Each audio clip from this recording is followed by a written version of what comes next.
Welcome to the Janky-B-Cast.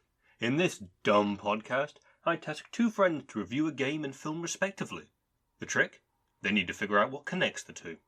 I hope you enjoy watching us make terrible jokes along the way. Apologies for the mic quality in this episode. There have been unfortunate technical difficulties. Hello, and welcome to the Janky-B-Cast. This is my podcast, and joining me is my good friend Foley. How you doing, Foley? Confused, but yeah, doing good. I mean, Wonderful. And also Rhys. Surprise and terror! I feel so out of place. Like, what? On this podcast, I give Foley a film to watch, and I give Rhys a game to play. They review them, and then they try to find out the link that I've made between them. You can fuck off. Sorry, I realised we didn't tell Foley that Sam was going to do the intro for this episode. I thought that'd just be funny, just to throw him straight in the deep end. I felt like I didn't know what was going on. The world's just suddenly changed. I honestly felt like I don't know. I feel like it's just always been like this. I just remembered it wrong. Has Rhys always been the one who's played the games? What's going on? Has Sam always been the host? Normally, I would be the host and intro. I just thought it would be entertaining to have a different person do it this episode. It's quite refreshing. Keep some of you guys on your toes, you know. And to be honest, your intro was probably better than my intro normally is. Less bumbling about and being an idiot. Yeah, I've got loads of practice, you see. You were on another podcast or something I don't know about? Nah, I said a sentence before we recorded. I see. Yeah. So, interesting tidbit about today's film and game are the initial reactions that I got from the two of you were very entertaining. I'm not going to say what they are yet, because, spoilers just for the moment, but Foley's reaction was, "What the fuck is this?" And Sam's reaction was, "I don't want to play this." I wonder how they feel about it now. That'll be quite entertaining. And obviously, getting into the spiel of it, oh dear, that doesn't sound like a happy noise for Foley. just Indeed. Before we get into it, I was going to mention a tradition that Sam and I have. It's my birthday tomorrow. Yeah, Sam will know what I mean now. But what Sam and I like to do is, for birthdays and Christmas, for Sam that's around the same sort of time for him anyway, but what we like to do, because it's really entertaining, is we try and find the shittiest game we can possibly find and give it to each other as a present, along with an actual decent one. I think Sam started it just by giving me a really terrible game. Yeah, and I went, really crap game. and I was just like, well, fuck you, I'll find something even worse. Yeah. The game that I was given this year is a game called Idols versus Furries. Yeah. And I bought this back in January, apparently, and then completely forgot about it. So I'm glad I didn't buy another Red Joke one. That's probably a good job. It would escalate, and it would just keep going. Just get you'd find a new one each month. And you're like, oh, this one's 20p. What the hell is this? Is it like a singing game against? No, I don't know. I haven't booted it up. It could be anything. It could be anything. It looks like a third-person action game, maybe. Third-person. Just scrolling down. Is it Souls-like? I don't think so. But let's not focus on that, because that's a piece of shit. I can't remember what the game I got you last time was. I bought that for you. Yes, thank you very much. And I appreciate the gesture, totally. But yes, so Indeed. First up, we'll go with Foley, I think, today. Let him attempt to explain what happened. Cracking his neck just to attempt it. Just explain what happened, right? What is the name of your film? The film you're going to watch was called Zardoz from this 1974. It was written and directed by John Boorman. Boorman? Yeah, John Boorman. John Boorman. Do apologise. So, the film is a sci-fi fantasy. The story is set in 2293, so way in the future. Right. I just want to mention on that. Apparently, he wanted it to be set 5 years in the future. when he originally started writing it, it was only going to be 5 years in the future, and he changed his mind. He didn't think that would make that much sense. He just decided to do massively, and I'm not going to lie, still doesn't make sense. The whole... Oh, good. No, I'll come to it. So, I'll try and do this as short as possible. So, the first chapter, the first, act, is used to a floating statue head they called the Stone Head, just floating through the sky, and then it cuts to, I'm guessing, the worshippers, because, it's Zardoz. The very first introduction is the actor who plays Zardoz, just a floating head, and he's got a very cheap costume, like a towel on his head, and he got felted pair, mustache and a really cool design beard. And I don't know what he was talking about. Oh, I'm going to tell you the story how I became immortal. But then I was like, okay, so he's got to pretty much say how the story came to be, how he came to be a god. And then he calls us poor creatures. I'm like, great start. King called poor creature by a floating head with a really shitty drawn on mustache and beard. And then he cuts to these worshippers. They're on horses. They're on horses. They got these masks on, just Stonehead mask. They're going around So it lands. They all gather around it, and then it just goes, the gun is good. The gun is good. The gun is good. I've seen something about this at least. I recognise that. The next line, I think this really goes well. The last episode where we had sex education talks. This is what I feel like colleges were trying to tell us, but this actually says it pretty well. The penis is evil. It shoots seeds, life to poison the earth with plague of men. And then the statue just vomits guns out of its mouth. Just shotguns. I was like, this is hooked me. It's just insane. The first, 5 minutes? And then Sean Connery appears in the frame, holds a gun. James Bond shoots the cameraman. Obviously, I think he's actually dead this time because it's not his James Bond era anymore. As the story starts, he's just somehow on the floating head. He's it's the floating stone heads go through the sky. He just emerges from hay or something. It's how did he get on there? Sure, I'll buy it. And then, he's walking around, and in the head are people. I'd gotta do this air quotes frozen, but I'm guessing the budget wasn't very high because the frozen. The people just in really cheap plastic. So the way I look at it, it's you go to a shop and you see the meat in the plastic. It's just air sealed, bit looser.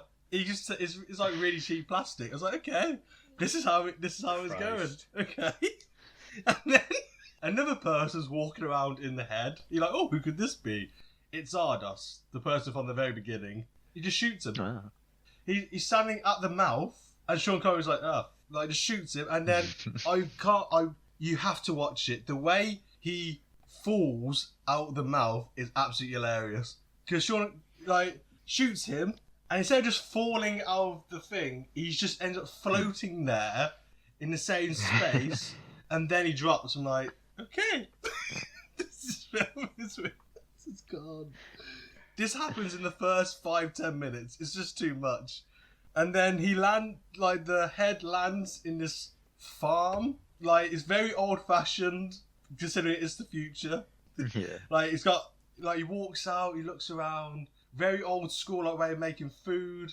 He got a wagon with a horse. I'm this is very futuristic, okay. And he goes inside the house, and then he's futuristic stuff, the blade kind of thing, things project on his face. He's like a stone. I really can't tell what was going on. And they find out the house he's in is the person Zardoz's house. Is this making sense to you? No. Good. So, continuing on. So, apparently, he's in Zardoz. It just brings him back to the Zardoz's house. Because obviously the stone head thought, automatic thing. But to be fair, it's he did predict Google and Siri though. The little stone, the crystal he had. He was asking it questions. I was like, oh, okay, fair enough. It's actually close enough to the future, I guess. Yeah, then he discovers people there. People just walk, like he's in the house hiding. He looks out the window. People are going to the Stonehead. So there's like a community there, a peaceful community. And then he starts walking around asking the stone questions like, oh, what's this? It's a very colourful place where he's landed. And he's like, oh, it's a flower. And he's like, what's this for? Decorative. It's like, this is interesting stuff. Yeah. It's okay. That does sound like Siri, yeah. Yeah, it's like, I was like, okay, it actually is kind of predicting the future, like from the 70s. So I kind of rate that. He walks along this, like, I'm going to say a lake, and then he sees this woman in the reflection of the water. I thought she was walking towards him, but the way they've edited it is very weird. Like, she's walking, but she's putting, I can't describe it, but he points the gun at her, and then he's somehow blinded by something, and I don't know what happened. Like, something's like, no, can't shoot her. And then the next scene, he's in a really weird cave. It's very weird, like, he's in a cave, there's a massive screen, like, him projecting his thoughts. But in the walls, like, glass walls, there's people. It's, it's really creepy. But it's like these two people, I'm guessing that, I don't know what they are. They're trying to see into his mind, they're trying to see his memories, to see who he is. This way we find out his name's Zed. Sean Connery's character's name's Zed. And he is Exterminator. He goes around killing people, raping as well, which is lovely. Great. Wonderful. Want to read for your protagonist, don't you? Yeah. I think, yeah, so it goes from that, in this other room, very cheaply done. You can tell it's a studio set with just blankets down. It's like, okay. And everyone's kind of like examining him. And then someone calls him an artist for what he does. I'm like, okay, I wouldn't really go that far, but sure. What they call Zed an artist. Cool. Yeah, because I don't know. They're just showing his memories on the wall again, showing who he is. Oh, that was it. The character who calls him an artist called Friend. Wow. I wonder what he's supposed to be. You'd think that, wouldn't you? But yeah, they're pretty much just fascinated by Zed. It's like, oh, I'll explain. Oh, it's the latest letter. It's just the place like, oh, he's an artist. Like, yes, killing and raping people is just fantastic, isn't it? Yeah. And I think the next scene of this woman, what was her name? Consuela. She wants, she's a, she wants to study him and break down his DNA, right? What? Yeah, they want to really study him. My name is Consuela. I would like to study your DNA. Let's get some of it out of you. Because you are apparently an artist with what you do, you sex exterminator. But there's a bit that made me laugh in this. And I put a question mark next to it because there's literally, what was it? I think Friend is like, you know, touching him or something, like around his shoulders. And then he's like, oh, yes, we should study him. And then Zed just goes to licks his hand. And then that's... I put a question mark next to him, like, why is this? Because how Zed's been so far, he doesn't seem like the playful guy. He shot a man just straight away in the floating head. I was like, I can't tell if he's meant to be playful or he's just meant to be terrifying. So I just put a question mark, like, I swear nothing like that ever happens again. But I was like, okay. Does he lick him like a lizard? Or his tongue just kind of flicks out? It just kind of goes like forward, like... But then he has like a smile, like, I don't know what you're doing. Okay. Something that I don't think you've clarified, by the way, Foley, is do you want to explain what Sean Connery is wearing?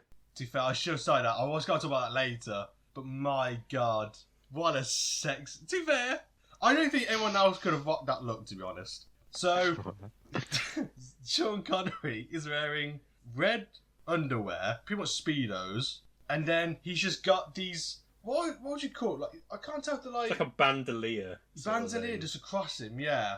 And boots well, that's as it. well. Yeah, that's it.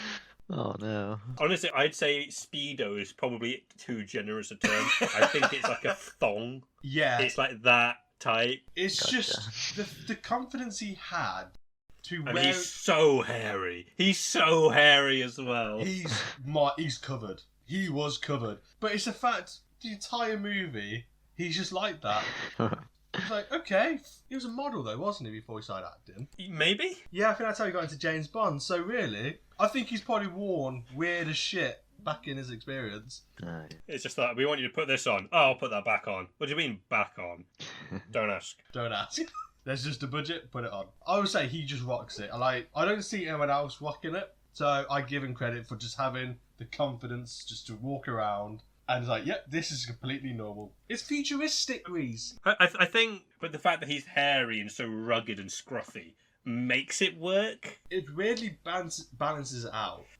It's just like you say, if he was a muscular guy, you'd be like, oh, that's a bit too ridiculous. But the fact he's average build, hairy, like, not a great look, but it could be worse. Like, he could look a lot weirder.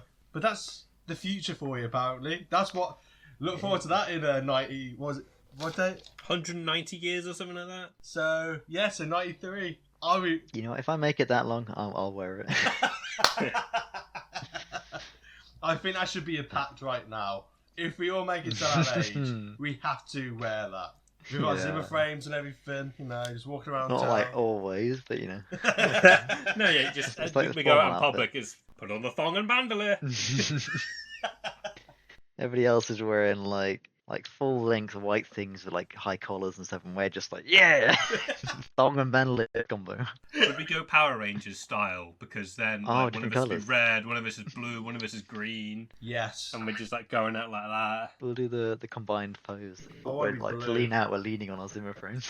Just, you know, stopping crime with our crutches and Zimmer frames. Our shotgun being blue. I love the blue Power Ranger. What's it fair? They're all different, so. They're the blue old Met. I don't know. Called the Pension Rangers, couldn't we? Yeah. The Pension Rangers. Yeah, no, I don't regret talking like this because you made me watch this. It's 2 hours of my life gone. Before we move on the subject of pension rangers, I'm here to chew bubble gum and kick ass, and my teeth are just falling out, so I can't chew the gum. Oh no. Dentures for Christmas. Yep. Yeah, I did make you watch this, apparently. So I didn't realise it was going to be this fucking messy. It's the fact this is the first bloody act. It's the first act. There doesn't feel to be any through line. It just feels like this and then this and then this. So it's another film. Two in a row where things happen. Things just happen. Oops. And you're like, oh, but it does get funnier though. It gets interesting, but not for the right reason. It's just hilarious to me. You know, they're admiring him. It look like they'll kind of like worship him. The next scene is in a cage, like an animal. It's like, okay, why? So they just got him being like the slave or something. And Friend is kind of being the one ordering him about. So he gets him up the cage. He's like, okay, you gotta be wheeling me around like a horse, like, you know, in my carriage. But then, as he walks, he just turns, he's like, where's Zardoz? Like, I think his real name's Arthur. It's like, where's Zardoz? Where's Arthur? He's like, I don't know. It's like, oh, you do know. He's like, I don't know. Well, I'll soon find out. And just carry on. I'm like, right, okay. So, some kind of tension going on. It's like, okay, you carry on being my slave for today, but I'll find out. It's like, alright. But it's the fact Zed's not fazed by this guy. Zed's being, like, pillaging people. Like, he doesn't fear people like him. Does he even know who Zardoz is? So Zardoz... He didn't actually speak to me, he just shot him. Yeah, he just shot... It's like... Oh, but I'm sorry, but you just have to watch that. His death scene's fucking hilarious. Like, it's just the way he's just falling out the window, and then he drops. I'm like, that's not how it should work, but okay, sure. They just have him going around the place. But he goes through a kitchen, right? It's not important, it's just the fact I noted this down. I think Zed and Friend go off, and this man, it's a random guy, speaks to the other people. No idea what he says. He just, it sounds like he was saying something, but is, like, they're just kind of like skipping through his dialogue. It's like, they just cuts away. I'm like, what does, I think people, I don't know what he's saying. I was like, what was that? Is this intentional? I don't know what he said. I really don't. He's just like, that was not English. Unless that was their futuristic language. I was like... But where the fuck is this going? This is the ultimate contractions. They just skip like most of the words. Mate, it's so funny.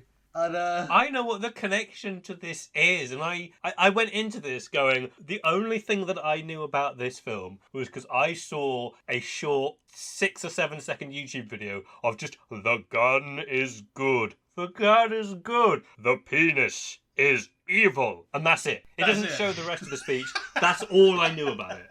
Yeah. I knew that. I looked it up, saw Sean Connery wearing that, and went, this is going on the list. I just need to figure out how. And I've put the connection in. And if I'm honest, from how you've described it, it sounds like the connection doesn't actually work. Brilliant. Well, you've got, I don't know, an hour or so to figure out. I don't know why that's... To be fair, that's made me so happy, because I don't know what... No, I'm still using the original connection. And if it doesn't work, then I'm going to say that when I Googled films containing blank, found that it counted and went perfect, that means that this webpage has lied to me, effectively. And if you guys are annoyed about it, that is completely understandable. We should go against that page. We should really call them out on their misguidance, misinformation. I can't wait to find out what its connection is now, because I've got another, I'll say, 3 pages worth of notes here. God. I say, weirdly enough, this is the most notes I've actually made for like one of the films, because I think it was just me. It's something you can actually summarise when you make your notes. I wish I could. I could summarise it. If it makes no sense, then you can't. My head exploded. Like, could I watch this a second time? No. I don't think I could. No. Because it would still make no sense to me. Like, because the way you need to watch it 5 times though, then it really clicks. I'm going to need a lot of alcohol. Stockholm syndrome. I'm going to need It's like the Big Lebowski. You need to just keep watching it and watching and watching, and finally you'll find it funny. Yeah. I find this funny completely for for the reason it makes no sense to me. Yeah. It's a I told my dad that I was getting you to watch this movie, and he said, "Oh God, not that film." Oh great. And I said, "Oh why? What about it? What about it is bad?" And he just looked me dead in the eyes, took his glasses off, and just went, "Everything." Yeah. The fact you have to take his glasses off to really show you. Yeah. Yeah, literally. It's that thing you see in a film where they just take the glasses off, they just look you dead in the eye, super serious, and it's just everything. And then he puts his glasses back on and refuses to talk any more about it. And I was like, that is how much. Oh dear. That's how much brain power. He's like, no, that's enough of that. No, I did manage to squeeze out of him later that he first saw this in the cinema, and he says he wished he didn't. That's a couple of quid I'll never get back. I will admit, though, it is an experience watching it. It really was. The way I was looking at it, it reminds me of a mixture of a bit of like Mad Max meets Planet of the Apes, but there's no apes. It's just really hippie people. That's all it is. And they're looking at him because he's, I don't know, more manly. I don't fucking know. He's like, oh, he's Look just... at his bush. Look at his musk. Look at his chest. Look at his chest. It's visible. It's so thick. To be fair, I would say with all the hair he has, he is technically the ape in this, so I will class that. To be fair, he goes on killing and, without consenting, so technically... All we need now is just for him to sling his shit at people. I think he's tempted to do it. He has that face. I think he's like, I really am getting sick of these people. And he's only been there half a day. After the weird kitchen scene, he passes this building. It's an old people's home, putting it bluntly. And he's like, right. And he kind of questions like, oh, what's with them? And he pretty much goes, oh, they're being punished. So, oh, what's the punishment? He went, oh, aging. I was like, oh, that's an interesting punishment. The fact, because everyone you've seen so far is quite useful, like very young. But the fact they actually can force you to be old. They do these weird, like later on, they do this weird. Oh. I want to explain what you were doing there, which was just holding your hands up and wiggling your fingers. Wiggling the fingers. Whoa. Get old. Then it's a very weird ritual thing. So, like they do it when they don't agree on something. They do it later on. Like it's like they don't agree. Everyone's like, oh well, you're outvoted. Old wiggle wiggle. Like. Wow. I think that personally, beef burgers are the best burger objectively. Well, I think that you'll find that chicken burgers are better. I'll make you old for that. Old. I'll have your age for this. Old people's home for you. I'll have your age for this. I'll just remember. Because I think they go in there, everyone's like, oh, you know, just like being old people, like just moaning about everything. And they come back out, and there's fucking two old people dueling with each other. I can't tell it's of sorts. It's just them fighting each other. Like, that's amazing. I was like, this has to be a comedy. This has to be like a left-wing turn. It's like, we're just taking the piss. I don't think it is. No. I'm looking at the tags. No, it's adventure, fantasy, and sci-fi. That is it. There just seemed to be this like series of films back in the 70s, sci-fi ones, where they're just this weird, new agey kind of. It's just. Oh, it's magic. It's like we can make you old. Yeah. So it's a scary punishment, I will admit. I don't know. It's just the way they've kind of. Because the story just doesn't make sense, or it's just not interesting. That's pretty much a sin for a film. Just the story's just not interesting. It gets weirder. It goes to this other part of this place, and I think they call these really sick people, like really ill. They just stand there. They're just standing there, and they can't do anything. I think they're called apathetics. Apathetics. Yes. So they're just their will to live. So just standing there. It's like, okay.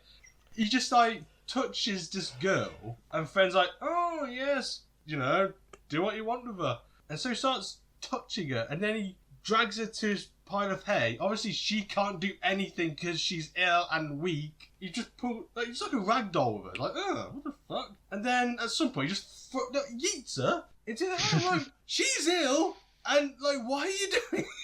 I think that's the thing with him, though. I'll get into this. I think that's his character. Because the way, like, you know, what he does. In the next scene, I can't remember what happened in the rest of that scene. I think he's like, oh, you know, just throws it back in the head. Honestly, it's fair. I think we just move on from that. Let's move. Oh, that's what I felt like saying.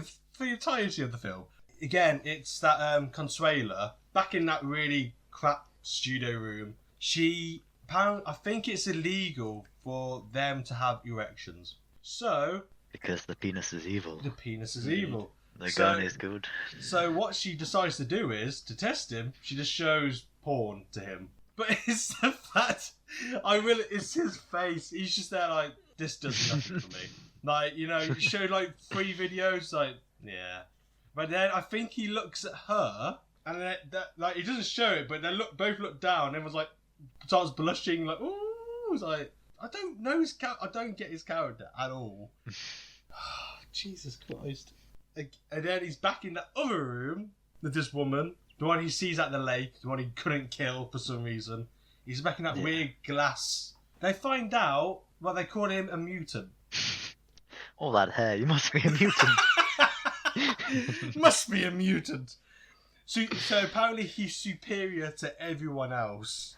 And everyone fears him because, he can destroy us.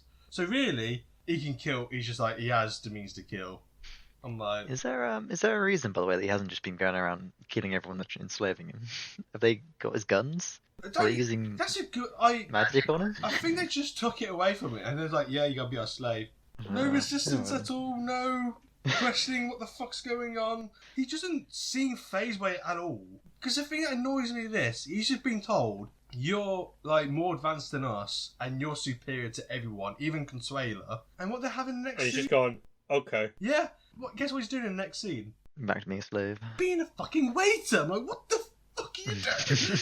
So what? He's like, yeah, giving out drinks. He's like, oh, did you want this? I'm like, why? It's like, you're a killer. You're an exterminator, and yet now you're just like being told you're more advanced, and now you're waiting tables. But this is where... Do what he wants. But this is the scene. Everyone's gathered round in this weird, I don't know, white room. Yeah, Consuela wants the beast out of the room. But Friend's like, no, let him stay, because pretty much likes to humiliate him. Then that's when they all vote like against him. And they start doing the wiggly fingers like, no. Like, old. I don't know if they actually say old. The noise was it made me quite nauseous, all the noises. Like, it's high-pitched stuff, and then on the music, I'm like, this is way too much. He's there for like 5 minutes, like, trying to fight against them. They just collapses on the table. And question, is he still wearing his original outfit during being a waiter? Because I'm just imagining, waiter, there's a hair in my food. And then they just look up and just see his entire chest. And it's like, I wonder how that got there. You got the manager coming out. You got like drinks brushing against it, carrying them. You got the manager coming out like, God damn it, Zed, you knew you meant to be wearing a net for your chest. It's an entire just ball of hair inside of like a something. They're like, what is this? And they hold it up to him and he goes, sorry, sir. And he just picks it up, and because it's obviously got sauce on, he just plonks it back on and he just sticks to his chest because of the sauce. Oh dear. Oh no. Sorry to distract there, Foley. Let's go.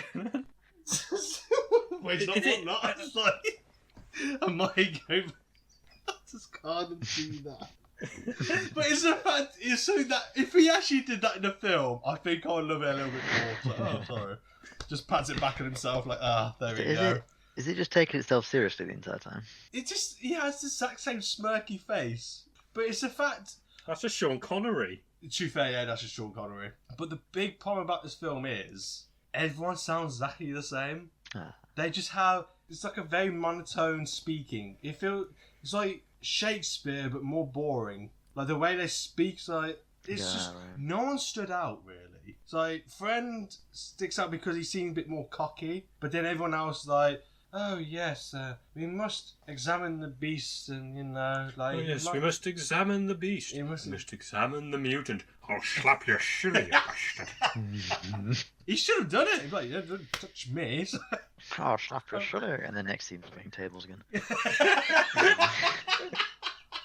Cleaning the toilets. I'll slap your shilly. And do you want a drink with that, sir?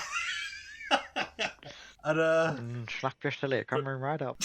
Today's soup of the day is a lentil and squash. A hairy lentil. My chest. Yeah. It's a hairy lentil. Don't question why nobody else's dishes are. You put hair in the chest. Hairy, and only the ones I serve. Just narrows his eyes and looks left and right. Just, I didn't do anything, Jared. I didn't spike your soup of hair. It's very spiky. So, continuing this really exciting story. Oh, this is the funny thing, right? So, Friend has now been banished to the old people's home, but I think they call it the Vortex. It makes no difference at all because it's just not important. So he goes to see Friend literally straight after, and it's hilarious because for some reason, when he sees Friend, he's wearing a suit now, like proper old people. I don't know. And then he turns around, only half of the face is old. I'm like, oh, that's quite creepy. I don't know why only the half of the face is gone, but sure. But then you find out in this scene, all the old people want to die. Oh, lovely. I think they kind of praise Zed for being the chosen one of death.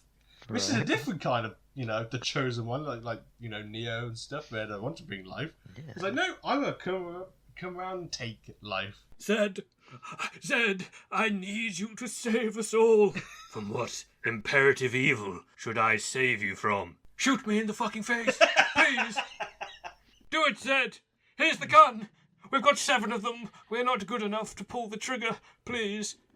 Just blow my fucking brains out. Come on, Zed. You know you want to do it. You can do it. You can do one it, quick Zed. Squeeze. I don't wish to be shot, Zed. Oh, okay. Yeah, sure. Don't worry, I'll shoot you. I want you to electrocute me. Here's the toaster. I'll get the bath ready. No. No, would you like some Last Supper? Like, no. What What are you future? They're not baths. They have natural hot springs. Hit me with the lead pipe, please. In the study. I beg you. In the study. No one will know it's you. You're not on the cards. In the vortex, please. I want to die. Oh. Throw me in the vortex, but only put my head in. Suffocate me, Zed. It's not a sex thing, this one, I promise. Oh, wait, who's Zed? Zed's dead. Zed's dead. That's what I kept saying. No, Zed brings dead.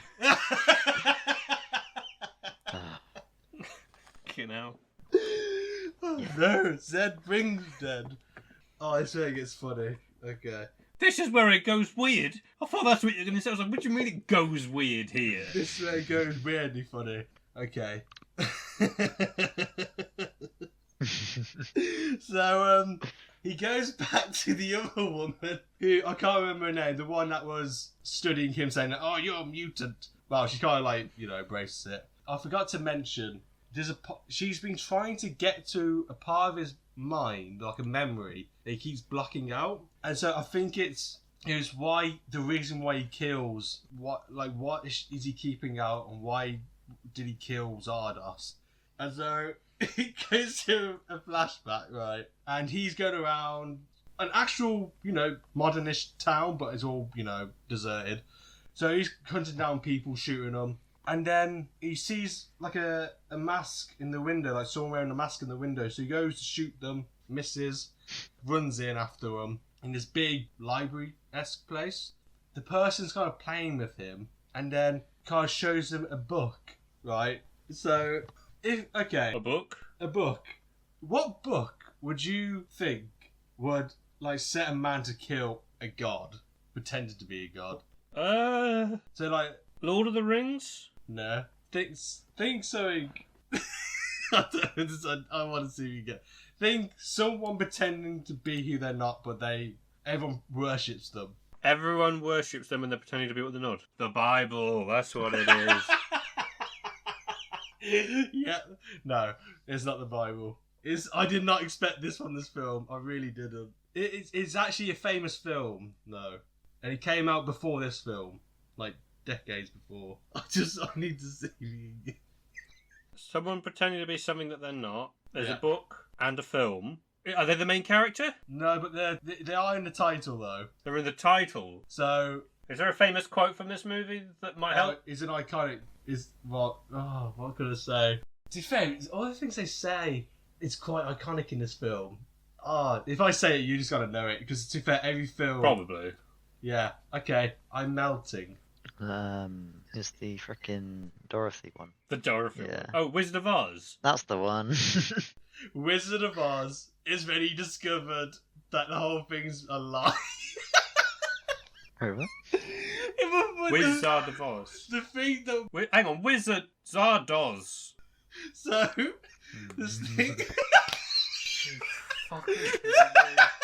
The thing that made it funnier, though, is the fact how they shot the film. They don't show the book straight away. They show him reading a book. He's like, he just rips it, starts throwing the book everywhere. and then later on, it's like, yeah, read The Wizard of Oz. Like, okay. It's like, sure. I mean, I found it absolutely hilarious. I really did. I was like, that's amazing. This Wizard of Oz, I've never seen anyone just rip up Wizard of Oz. I was like, it made sense. I mean, that's creative, but still, why? It's just absolute. I don't know why I found it so funny. It's so good. And then after he's going through all this, going through the memories, he just becomes blind for some reason. What? I really didn't know what the fuck was going on. Where is it going? I'm trying to remember myself what's actually going on. I'm trying to rely on my notes. I think Consuela, because obviously it's against him, they put him in this... It just reminds me of those, bubble tents, the plastic around it. That's what I forgot to mention at the very beginning. When he's walking through the farm for the first time, he's got these plants in these little inflatable bubble. Futuristic, yeah. They put him into one of those, a den. I think she's going to, sacrifice him or get the rich to kill him. And, everyone starts charging at the plastic, trying to get to him.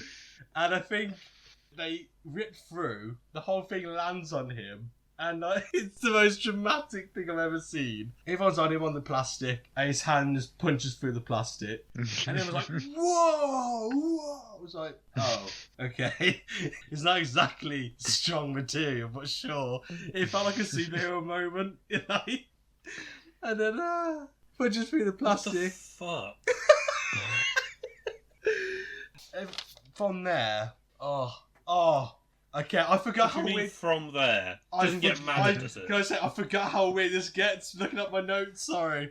So he escapes the rich people, and so he goes to the old people's home. They're trying to everyone, all the rich people on the horses are chasing after him. So all the old people try and hide him, try to make him blend in. Do you know how they make him blend in? They put him in a wedding dress. Wow. Does it have like a low cut to show his chest hair? Oh no, he's completely covered. It's the fact he could put the veil over his head, and they go to Fred. He's like, "Oh, where's Zed?" They just unveil him, and that's fucking amazing. Again, it's just Sean Connery having that sort of like in a wedding dress. It's Sean Connery in a wedding dress. I didn't know I need that in my life so much. I really didn't. So yeah. There's a weird moment as well when he's running away from the rich people. Oh, just a moment.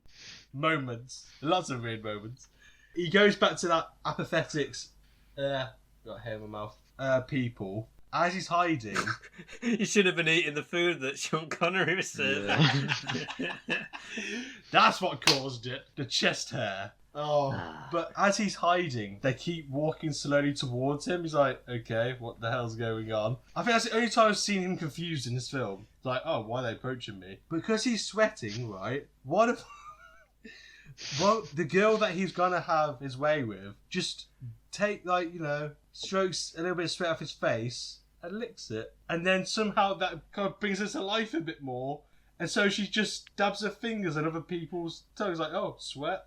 Yeah, have some sweat. And everyone else just came more alive again. I went, so his sweat is like acid to them. Like, you just drop one and boom, you're having the time of your life. Like, I really could not explain. When you said acid, I didn't think you meant the drug. I thought you meant that they were just dissolving. They were melting, like the witch. Well, like, Wizard of like Oz. xenomorph, like, no.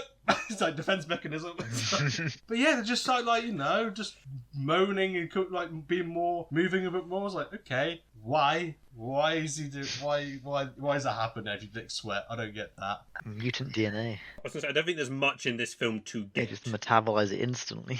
It's on it. It just so Friend takes him to this weird museum. I don't know what it is, like a church or something. So they barricaded off. All the rich people trying to get in, even Consuela. Then Friend and that woman, I can't remember her name, who saw into his vision. Yeah, they're trying to hide him away. And then Zed discovers that the crystal, like the thing's been talking to, like the Siri, is actually I think it's called the Tabernacle. Right. Yeah. Tabernacle. That tends to be a fairly well-known, sort of like knowledgeable thing. Knowledge, yeah. Isn't it from the Old Testament? So because It might be, yeah. all the people have like the rings on their things like crystals, the things he's been speaking to is kind of like their god. And so he realizes like, oh, so you're the one that's kind of like in charge of all this. It still makes no sense to me. I don't get why this crystal all of a sudden is an antagonist. Real quick, you said it was their god. Yeah, the crystal was a god. And Consuela finds him, so they break in and she goes to stab him as he's sitting down, and then she's like this, she inches away. She's like, then she just drops it. She's like pretty much falling for him. She just drops to her knees, like, because he kisses her earlier when he's blind, when he goes blind. But that's it. That's all the connection they've had the entire film. And now she's like, oh yeah, just she likes him now. She has feelings. Like, so she. Hang on, I've got an explanation. I really don't get why she has feelings for him. I know it. What? It's a chest hair. The chest hair. I mean, you've seen Austin Powers, yeah. You know that chest hair just does things to women and some men.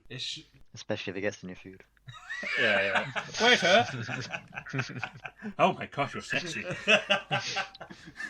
Ooh. Oh, the sweat on your chest hair, it's energizing me. I'm no longer apathetic. Oh, so the seductionness of his chest hair makes her go, no, I will not kill you. I don't know, she's not that dramatic, but she just goes and tells the other people, like, yeah, I can't find him, he's not here. And then Zed goes into the crystal. Nice. It doesn't show you. It just walks into a room like in the crystal, and I just had to write this down because I'm immature. The crystal, the god just goes, "You have penetrated me." That's one way to put it. Okay, sure, yeah. That's fair. It's just like that's one way to say it. Sure. It's like You penetrated me. It's the robotic voice that just he's like, "I penetrated." Okay. Okay. And so he's walking around as like You know when you go through like those parks where you got like the mirror maze? It's pretty much running around in one of them. And then he's got these screens in the back, those big screens. It's all the characters he's coming just doing weird dances. It's like, what? I swear, he does the exact same thing. He just runs, looks around, runs, looks around. He did this for like 5 minutes. I'm like, do something. He just starts shooting the mirrors. Like, okay. It's like he just starts shooting, and then the crystal kind of goes, you have failed, and everything just kind of goes dark. You're like, what? I don't get what he has to do or how he got into the crystal. I would love if it just ended there. To be fair, I think it would have been better. It's like, you know what? Leave it unknown. How long have you got left? Oh, don't worry, I've only got a page left. Oh, thank God for that. Yeah. So, do you know how you're feeling right now? Is that how you felt? Yeah, it's how I felt, yeah. And this has been like an hour less so far than the runtime of the film. Yeah, it's where it gets interesting. It's funny. Okay, well, ish. So, okay. Temporary reactions. So the fight. So Zed, I think he wins because a reflection of his old self. Because I missed out this bit. He's actually wearing normal clothes in this bit. What? Yeah. So he's running around in the maze in normal clothes. Went, oh. That's a bit disappointing. It'd be better if he had his red things on. But the reason I say this, because there's a reflection of him, his older self, like his old self, wearing the red, what do you say, thong and all that. And he shoots it. I mean, Thongalia, we'll call it. Okay, the Thongalia. So he shoots himself, the Thongalia version. And like, so he's just killing his old self now. And then I think that frees him because the rich people in Consuela hold him up like that. And so he's like, oh no, what's happened? But don't worry, because Consuela pecks him on the head, and he's like, okay, so what we got to do is, we got to be like, whoa. It's like, you just straight back into it.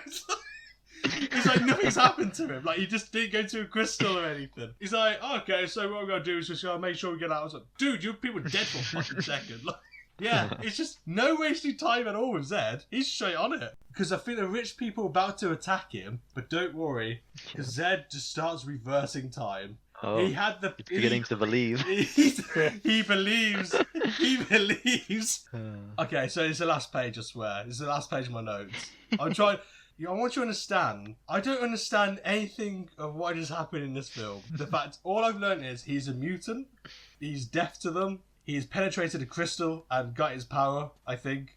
And then at the end. So, yeah, so you find out. Hang on, wait, one sec. What? He's got time travel now, right? His name's Zed, and that one guy he killed earlier is called Zardoz. That's pretty similar. Ooh.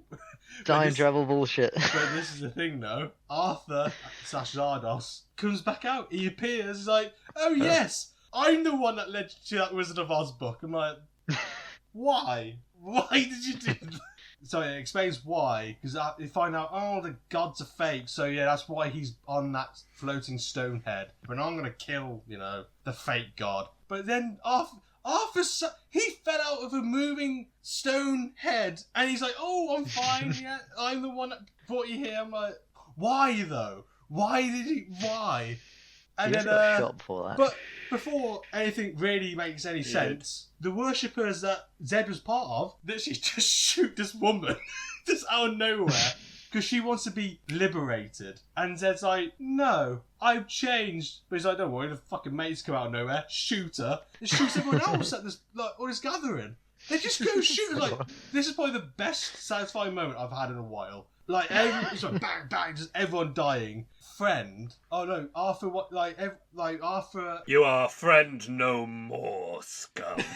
Bang. But this is at the beginning, right? Know how I said Arthur is like Zardoz is a floating head, and he talks about, oh, this is how I became immortal. This is why it doesn't make sense to me, because as Friend and Arthur are running away from the shooting, Arthur decides to go to Friend. Oh, do you want to see a magic trick? Because I think he was a magician as well. But as he said that, he just gets shot. I was like, and he gets shot, and his last words were, "It was all a joke," and dies. So how did he come to be immortal then? Like, if you just been shot? But then again, thinking about it, he did survive that fall out of that stone head, so maybe he is immortal. And also being shot before that, so. Oh, this bit reminds me of Titanic, right? As people being shot, these people just start playing like the instruments. I'm like, that's where Titanic got his scene from. That's where he's got inspired. They're just paying it. I was like, you know what? Respect it. Musician till you die. And I think they survived, ironically enough. So Zed and Consuela run away, and I think they go to a cave. Yeah, I think they go to a cave, or I think the stone head actually crashes. I don't know why. Probably because Zardoz is dead, maybe, and he was controlling it. I think dead. Something like that. So technically not dead, apparently. So, but I think they go to a cave, and it's so funny though because they have sex. She has it cuts to her being pregnant. It's very quick, by the way. They rush this. So she's pregnant, and then it's the most depressing but hilarious ending to a film I've seen because they just sat there. The baby grows up to from a kid to a man, but they get older. So then they literally, as he becomes a man, he just stands up, looks at Zed, and just walks off frame. And then Zed and Consuela get older and older, and they hold hands, and it just cuts to skeletons holding hands. I went, this is gotta be. It just reminds you of like Looney Tunes or something. They're just there, skeletons. Like that's fucking hilarious. That is, you know what the good news is? Yeah. That is it. That is. That's it. See, feel how relieved you are now. That is all. I would ask any of these questions on the list, but I only really care about 3 of them because I don't want to fucking talk about half of that. Like, do you have a favourite or most hated character? I don't care. I don't care. Would you recommend this movie to anyone else? Say no, because I'm not watching it. And I'm the only person you could get to watch it, I think. And I'm saying no. Is there anything in this film that reminds you of another piece of media? Titanic, moving on. Whatever. So looking on Wikipedia before I came on, I was like, because I tried to see if there's any interviews with the director and writer, and the first thing that came up. Trying to get him to justify himself. I don't think you know. Why did you do this? Which is quite scary. The first thing he said in this interview is, "Oh yeah, Fox came to me a couple of years ago. They said they want to restore the film," and his response was, "Why?" I can't tell if he meant like it'd be too difficult, or he's like, "Why would you go for the effort?" But I think he meant technical wise. Was like, he definitely meant. I mean, I'm with the other reason. I mean, I've got 2 pieces of trivia I'd love to share with you. This is one of the only other things I knew. Okay. Just because it's just the bit that says, director Sir John Boorman would later admit that he was under the heavy drug influence while writing the film and during production. He also claims that not even he is sure what parts of the film were about, mainly due to the haze of drugs he was in at the time, and feels that several scenes are pointless. That is quite a lot. Yeah. Yeah. And you know that intro sequence as well? According to this trivia, apparently the intro sequence of the film was added in post by the request of the executives at 20th Century Fox because they were like, what the fuck is this film about? So he was told to add it just so there was some context. It still doesn't make any sense to what's going on. All we've learned is all guns are good and a penis is evil and that you're a mutant if you have chest hair. Yeah. Yeah, I really did try and follow this film, but I was like, after hearing that, the film makes no sense at all. Okay, 4 words. How did this film make you feel? Come on. I felt like apathetic. Is that I thought you were going to say, I want to die. I thought it was going to come up. Oh, that as well. Like, I think, as the old people are like, I want to die. I went, you know what? I feel you on this one. Absolutely. Let's go out together. It just makes me laugh, though, that the punishment is, if you disagree with us, you go to the old people's home. It was like, great, okay. It's just, I don't know. The film was mental. Absolutely mental. But I'm not going to watch it again, so... That is good. They weren't even immortal, right? Because they aged anyway at the end of the film. I don't get it. It's like, I don't know if the fact speeding up the process is the punishment part. But I mean, unless like the whole point is that they use those time controlling abilities to manually slow time on themselves and then force it to speed up on other people, maybe that's what's going on. Oh, that's it. There's a lot of interesting stuff to talk about sci-fi wise, but I don't think anyone knows what's going on because it was all made up on the spot. Here's my little theory. the penis is evil because they're all immortal. So if they just have uncontrolled population growth, they'll run out of gardens to hang out in. See, this makes... It's gardens. But...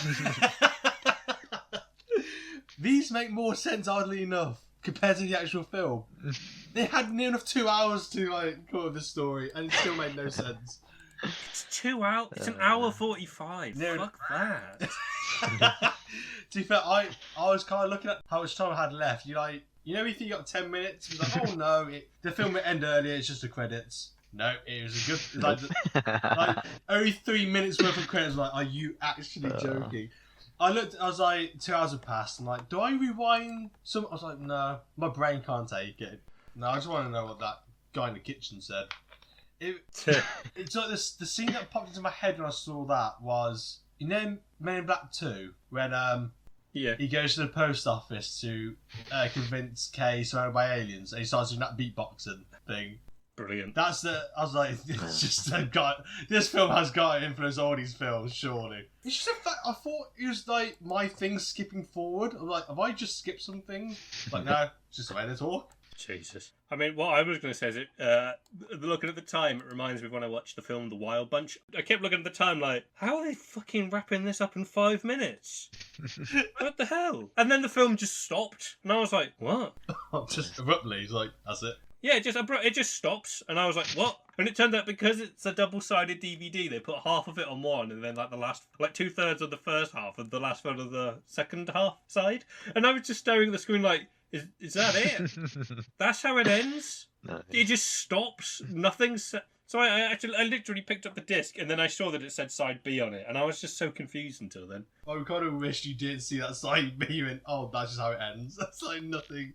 No credits, no nothing. It's like, oh, just do it. Couldn't be bothered. I was so confused because I'd heard about other people saying, oh, this film gets so brutal and violent on a big scale, and it's the first film to have done this. And then it just ends, and I was like, oh, fucking Oh, I gotta keep it PG, guys. Cut out all the violence. Like, literally just end the I was like, film. it was a 15, and I was like, what the fuck is the violence? I was like, what? So you have to look at side B if you want to find out. Yes. Oh. C is for bloodshed. Indeed. B for... Is that the Zardoz A to Z?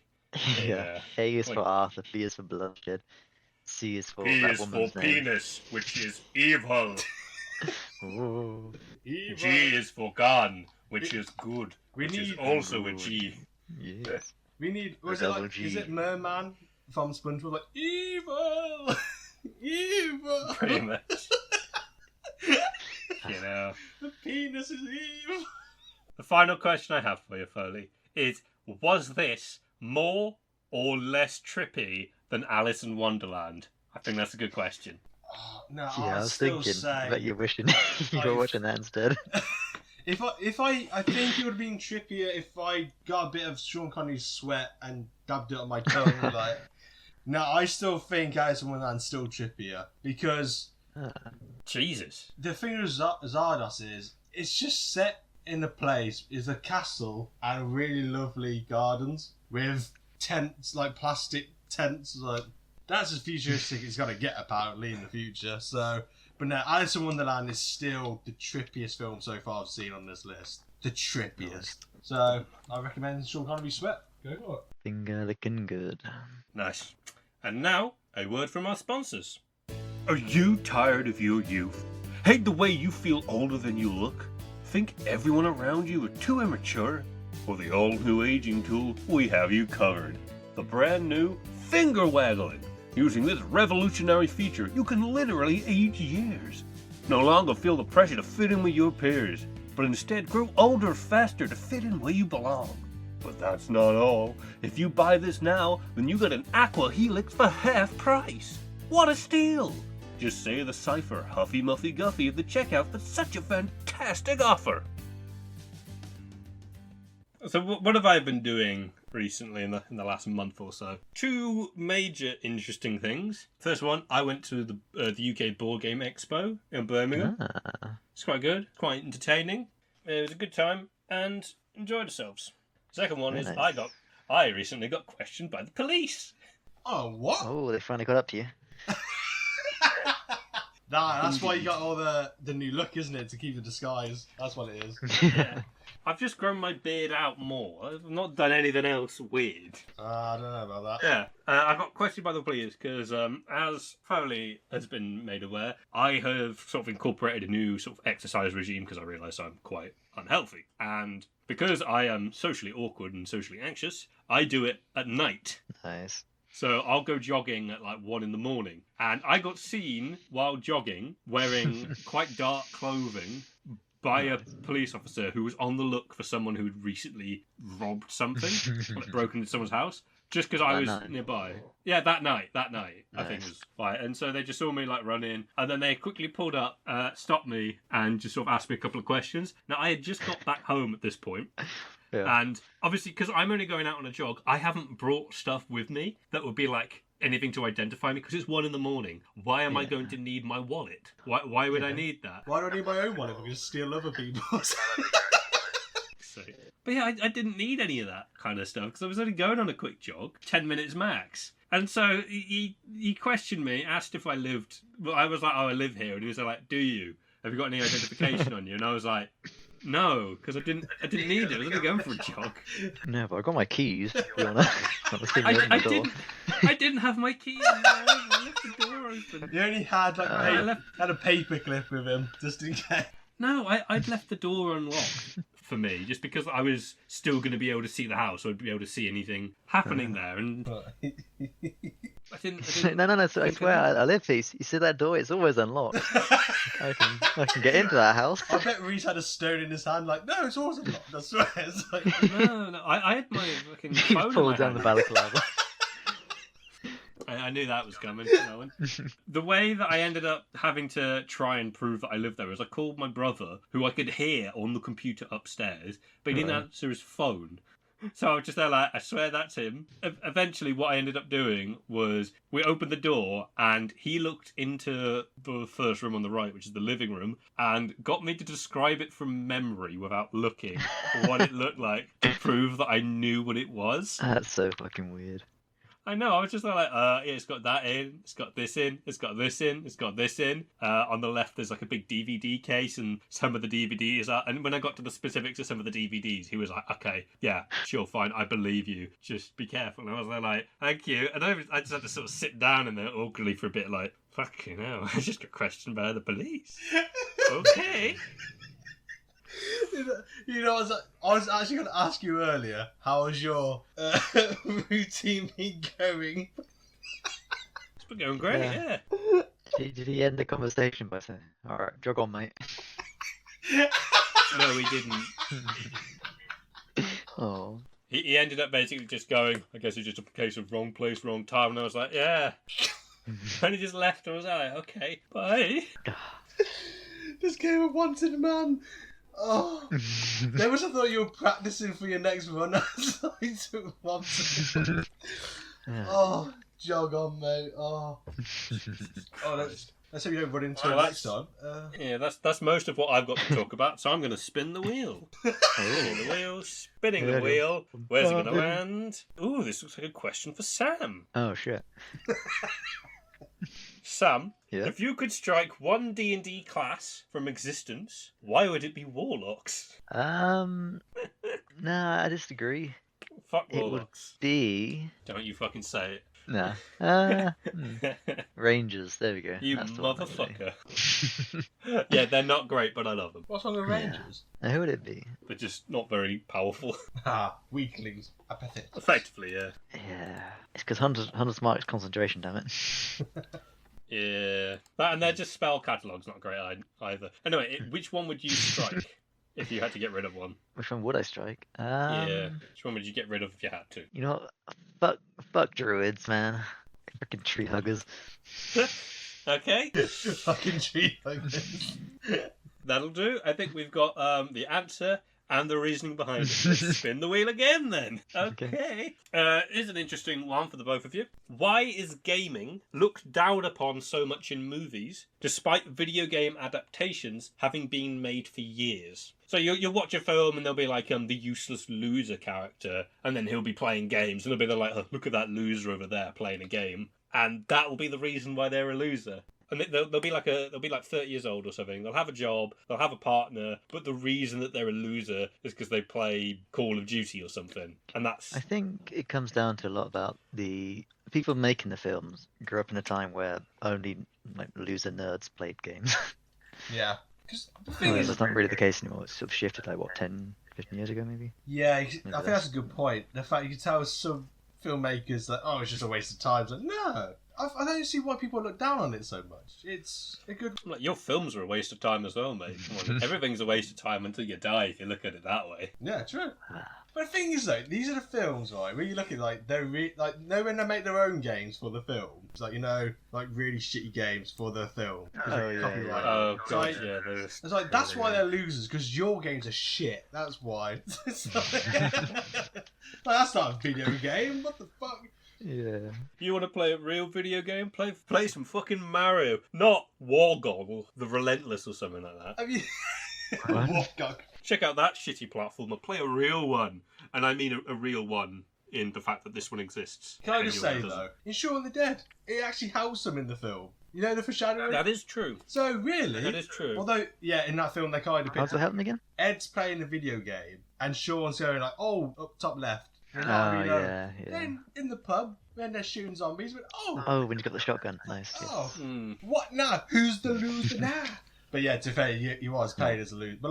But yeah, it's... Yeah. I don't get why that's such a common thing in film. I don't know. I'm wondering if it's also just like a sense of competitiveness of, we are an entertainment medium that is competing against video games. Because some games do mock... like in GTA 5, there's an entire mission where you need to stop your daughter from participating in a reality TV show type thing. Yeah, it's right, yeah, because basically what it is a talent show, and the fact she's just acting slutty.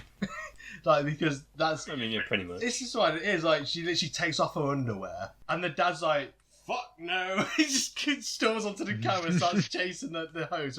This is what should happen in real life. Like Britain's Got Talent, America's Got Talent, like, what the fuck? This is what it is.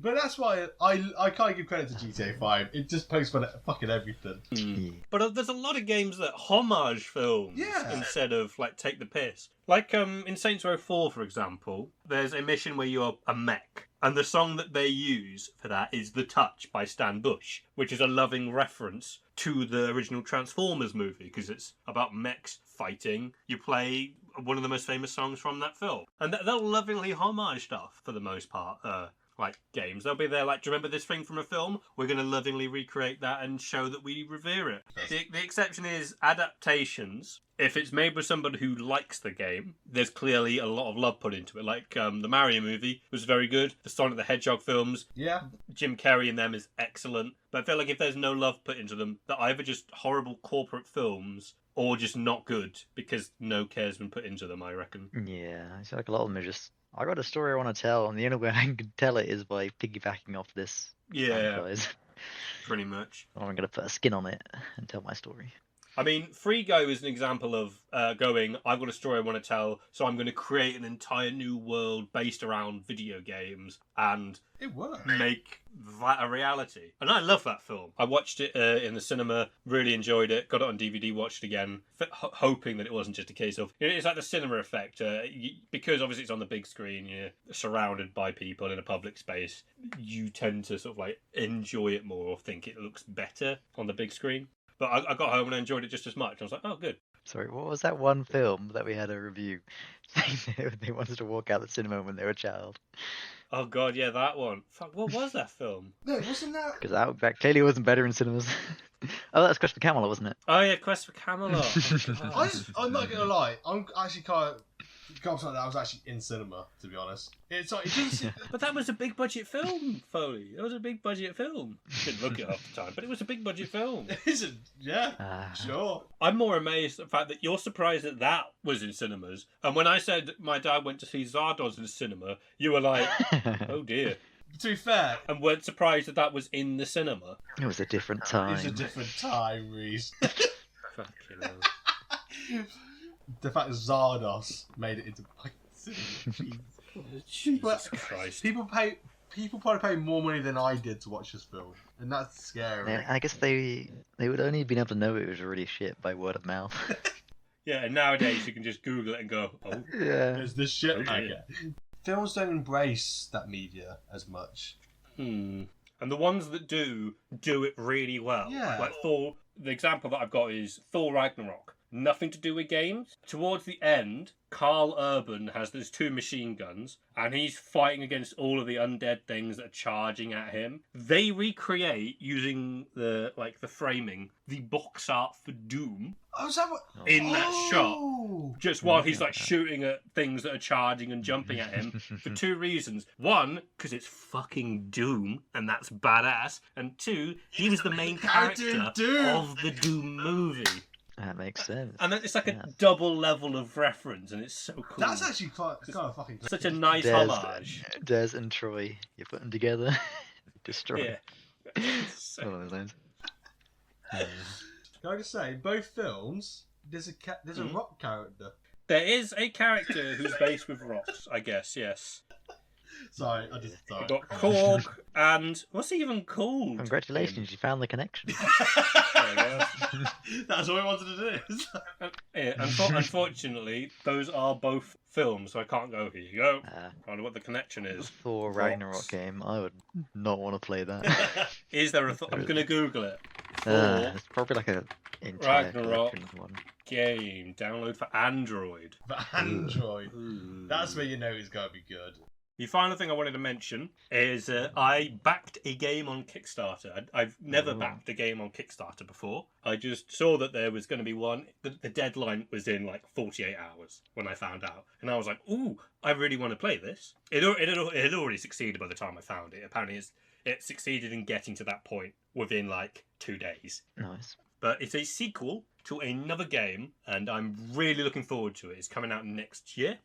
One could say it's a sequel to my holy grail of game writing, which I've probably mentioned I have one before. Sam, what's it called? What is the game you've been playing? Ur-Quan Masters, 3 stars. Yeah. Star Control 2. Yeah, it is. What, shall we sequel to that? Funny enough, that reminded me, when you started bringing that up, that they said there was going to be a sequel to that, and they put it on Kickstarter, and they succeeded pretty quickly. Yes. Because that's what you're talking about. That is what it is I was talking about, yeah. Yeah, there you go. Oh, and it's been in a big, strange place just before you start, Sam. It's been in a strange place because Star Control, the franchise, is owned by a different company because a game called Star Control Origins came out, and that's owned by Stardock, that brand, which is why this is called 3 stars, the Ur-Quan Masters, the version that you've been playing, because Ur-Quan Masters and the Ur-Quan and all the alien races contained within the game are owned by the 2 people who made the original game. Which is why loads of stuff was changed for Star Control Origins, because they weren't allowed to use any of the original aliens and stuff. But there was a lot of the same features and key stuff that stayed the same between the 2 games. Anyway, so take it away. All right, so the game I've been playing, as we said, is I think it's 3 stars, the Ur-Quan Masters, which is a fan remake kinda of Star Control 2. Is that right? Kind of. It's more that the people who made it open source. Right. And then a bunch of people came together and made it a better version. And then the original creators basically went, yep, that's approved. That is all good. And then they've released it for free under their own new company's brand as 3 stars, the Ur-Quan Masters. So yeah, Star Control 1, from what I read up, it had like story sort of in the manual, but then in the actual game there wasn't really much of one. When these guys came to make the second one, they were just like, let's just go fuck all out and make it super story based and stuff like that, which is neat. So the year is 2155. 20-ish years ago, in the first game, more or less, the Ur-Quan, they turned up and they started conquering races and planets and systems in our region of the galaxy. And they go through, they enslave people, and they either lock them down on their planets, or they add them to their fleet as battle thralls. Pretty neat.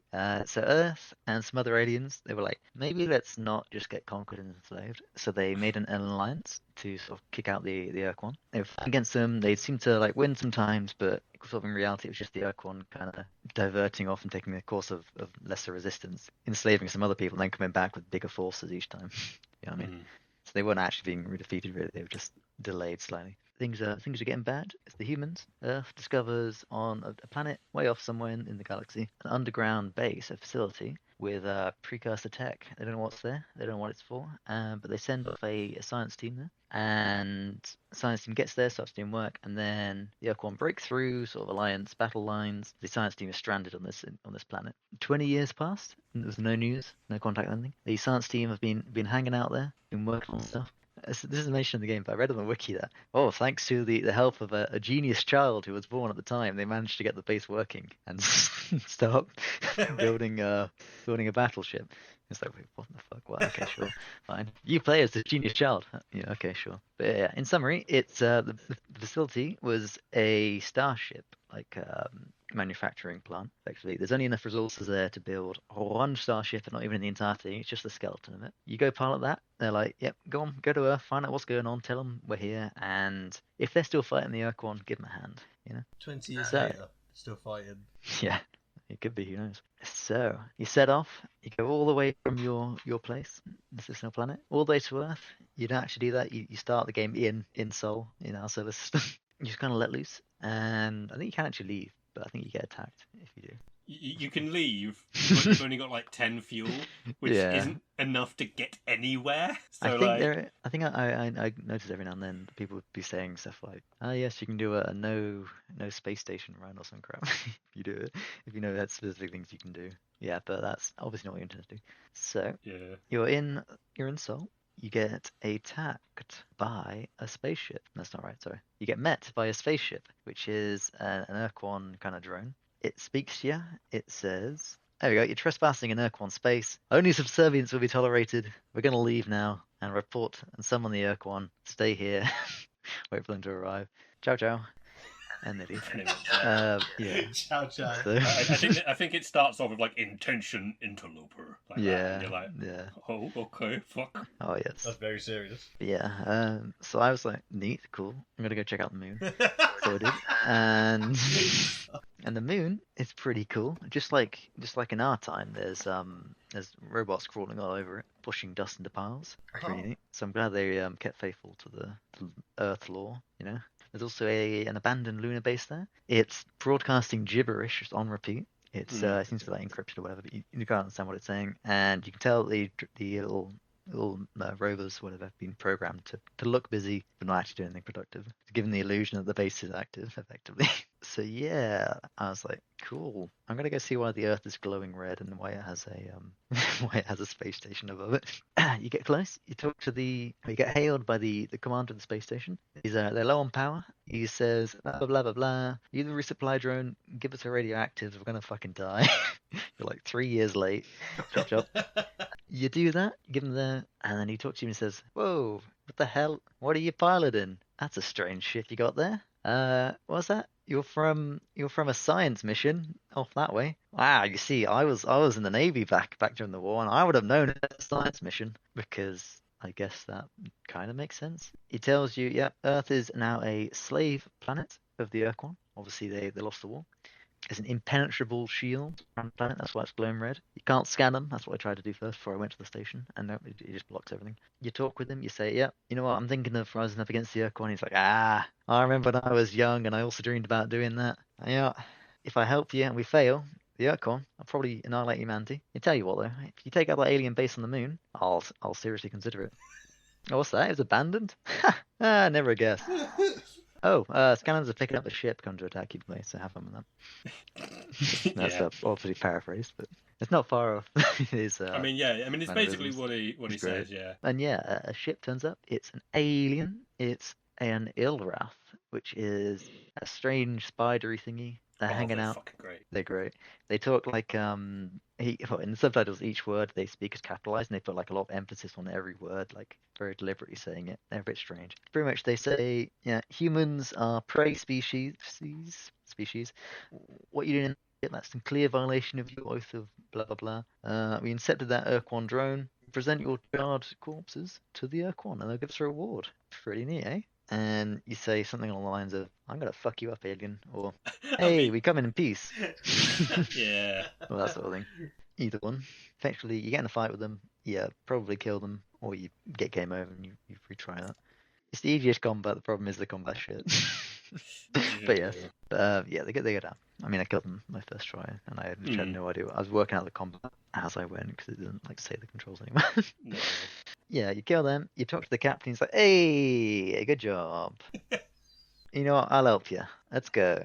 All right, for our new alliance we're gonna make. Actually, no. First he asks, "What? Okay, we're gonna do this. What's our first step?" And there's several options. There's one of them which is like the sensible. We're gonna rebuild an alliance, gather up allies, and then take down the Ur-Quan. There's also another one which is we're gonna kick some alien butt. If you say that one, he's like, "Ha ha ha! You're right, you are, Captain." I just love the way that basically when you pick the stupid option, everyone always just basically talks to you like they're humouring you, like, yeah, we will. I gotta say, I really like the commander, base commander's voice acting. He's great. It's kind of weird. He's slightly written like a rambly old man. He just goes off on tangents, but he's like pretty young. A lively character. Like literally, the way that his dialogue when he first sees your ship is they're like, yeah, power system coming back on, everything's all good, scanners are coming on, we're detecting your vessel. What the hell kind of ship is that? Yeah, that's exactly what he said. It's just they're like, yeah. What the fuck are you piloting? Yeah, it's great. He's like, who are you?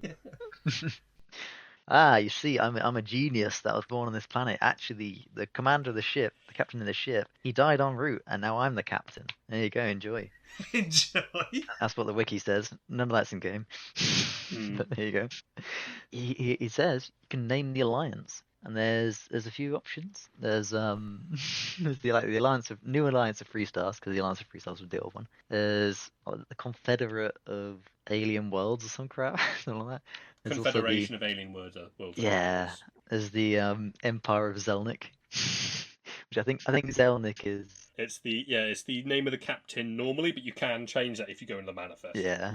If you pick that one, he's like, oh, okay, well, you got the guns, I guess. But yeah, so it's pretty cool. You can then just talk to him, and you can ask him about a whole load of things. It's great because you pick like a category, and then you pick more specific things from it. And he's like, can you tell me about the war? It's like, can you be more specific? And then he gives you the option. It's just really funny. The war was quite long.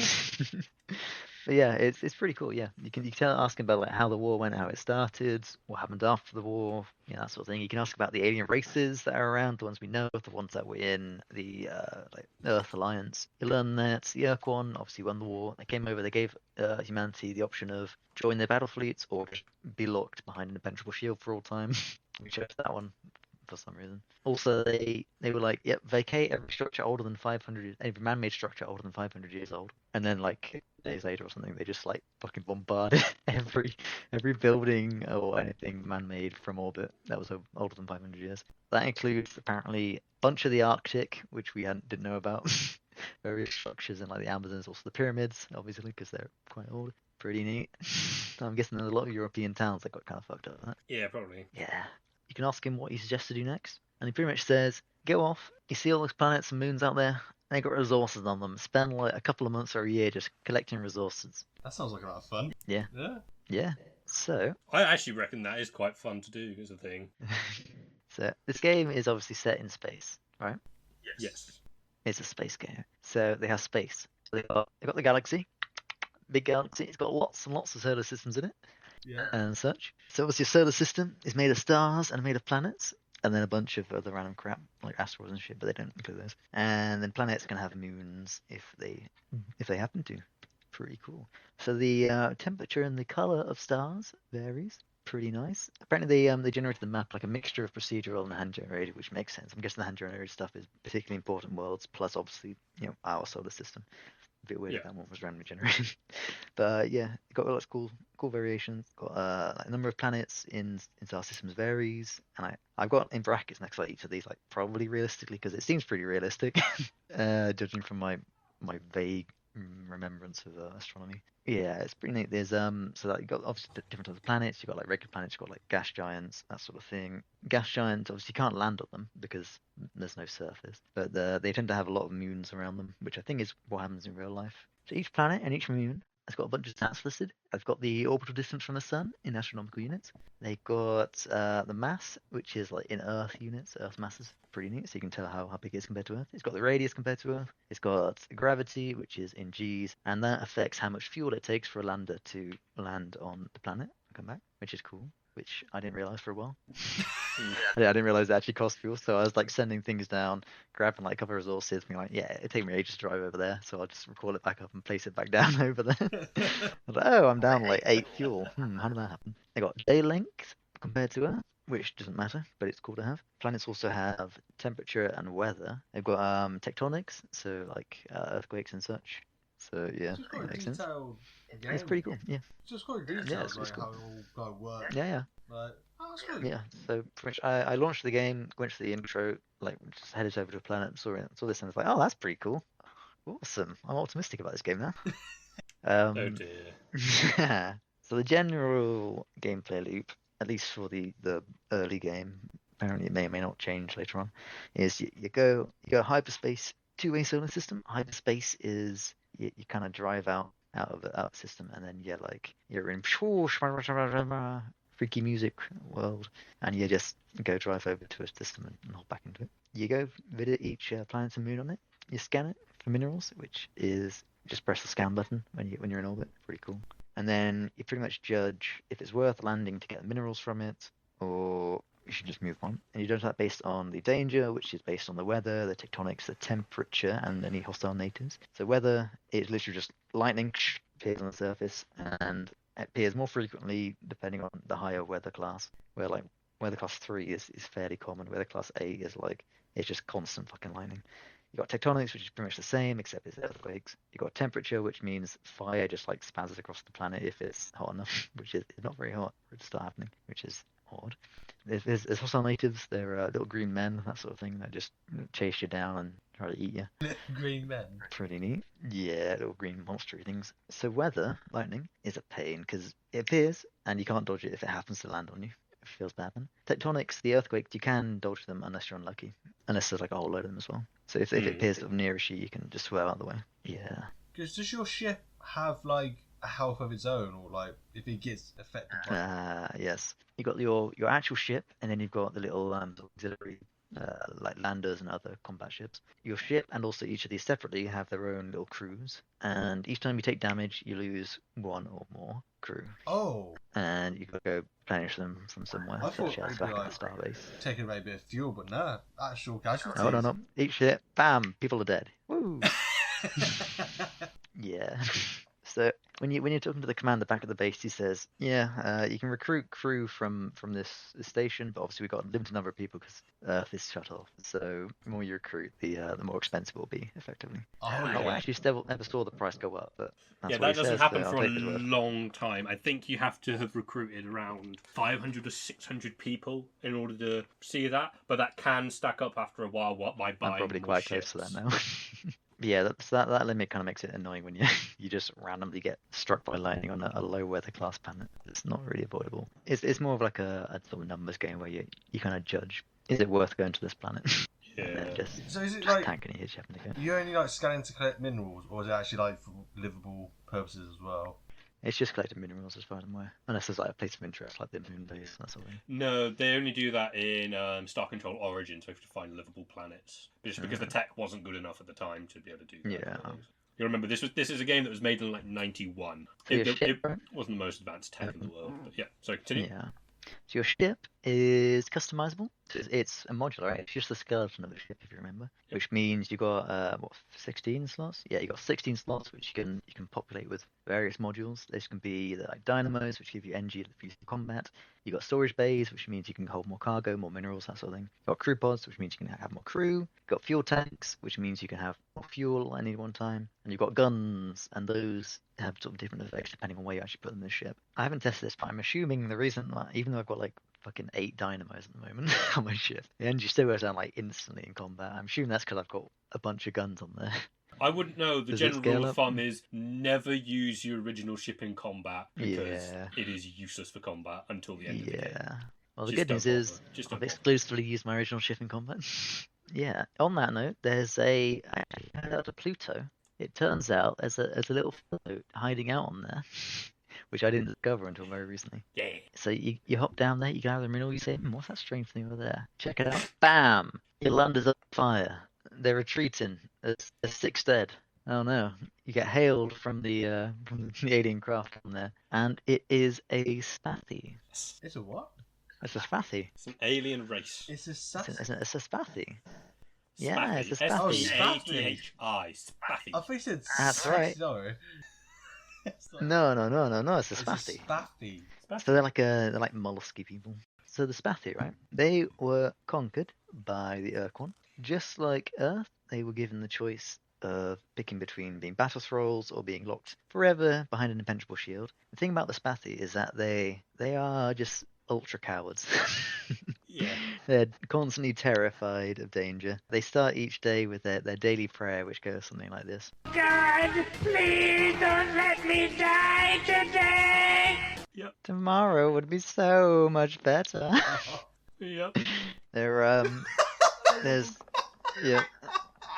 so the Spathy, they'd actually have loved to be locked behind an impenetrable shield for all time because it'd be more safe then. Unfortunately, they were supposed to signal which option they picked by handing over a coloured baton, and they gave it to one of the Ur-Quan servants. Somehow, completely accidentally of course, a switch was made and the wrong one got handed to the Ur-Quan. And so the Spathy were forced to join the Ur-Quan fleet as battle thralls, and the Ur-Quan refused to allow them to switch to the one they actually wanted in the first place. Yes. This is a switch by an alien race called the Umgar, and they Yeah. are infamous pranksters. Yeah, They love to So you take got risks. They're great. the Umgars and the Spaffies. that's right. Yes. And the Ilrath, so far. Yes, that is. We have Yeah. 3 so far, but 4 including the Ur-Quan. Yeah.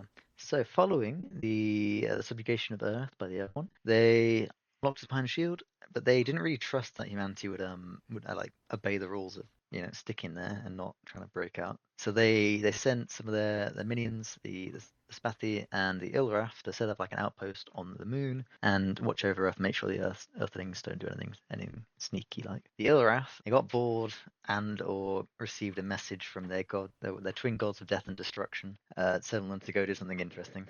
So they left. The Spathy asked them, when are you coming back? And they said something to the effect of, very soon. That's what the Spathy doing. It said he just suddenly switches voice to this like super sinister voice. It's Great. Oh yeah, speaking of voices, apparently they weren't in the original game, but then the creators came back and like recorded them with like family and friends and shit like a year or so, a couple of years later when it got ported to a system that can actually handle it. Dedication. The voices. Oh, that's Yeah. cool. Yeah, and you got to remember, this is still in a time when voice acting was just not that common in games, and the voice acting is excellent for each environment. Yeah, it's pretty cool. So good. Like, each alien race's voice is perfect for that alien race. Yeah. I love it. Each alien race is like different personality, different cadence, different like weirdness, because obviously they're not human. Anyway, yep. So the Ilrath left. Spathy were then left watching the Earthlings, but they were on the moon, right? That's really close to Earth, and they're nervous that the sneaky humans are gonna do something. They moved to like Mars or something, Yep. and then they moved to like Neptune. They moved to blah blah blah blah blah. They kept moving further and further away until they ended up on Pluto, like pretty much as far away as they could get without going to like Kuiper Belt, whatever it's called, I guess. And to make sure that the Earthlings didn't get any ideas because the base was abandoned, they set up the rovers to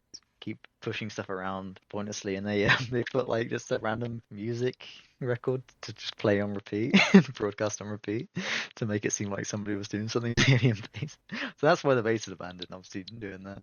Good old Spathy. And the same piece of music scheme replayed. They just basically they got like a 5 different songs on a loop to play for eternity until someone investigated it. God. That's great. And then, so the Spathy, right? They figured that, the Ur-Quan would fuck them off if they all left, but it would be fine to send one ship back home, right? And then they figured that, even if they couldn't all leave, it'd be fine to send one ship back home, right? And then they figured that even though they couldn't all leave, it'd be fine to send one ship back home, right? And eventually, there was one ship left, which had one Spathy on it, which is the fellow you meet down there. Captain Fwiffo. He's Yeah. great. Piss off with that his name. His name's Fwiffo. Yeah. He's great. Yeah. Greetings, alien vessel hovering in an obvious attack position. Yep. Effectively, yeah. I'm sorry, I got really nervous when your lander approached menacingly, and my automated defense systems opened fire. I hope nobody got hurt. And it's just like cuts to, like the fucking tombstones of those dead guys. It doesn't do that, but it could do. And you can chat with him. He tells you all the stuff I just told you. This is a quote from a different Spathy who I met at one point. But we were forced to assume the role of an Ur-Quan star thug. There you go. I thought that was a nice quote. Yep. Shouldn't have come out and say so. Happen. Yeah. Something I want to point out is the design of the ships for aliens is also perfect for their personalities, as the Spathi are cowards. Yeah. So their good attack is a rocket that shoots behind them. Yeah, so they can run away. Yeah, so they're fighting and shooting backwards while running away. It's great. Yeah. It's such a good idea. It's so good. Yeah. Oh, that's quite nice. That's a nice little detail. I like that. Yeah. It's so dumb.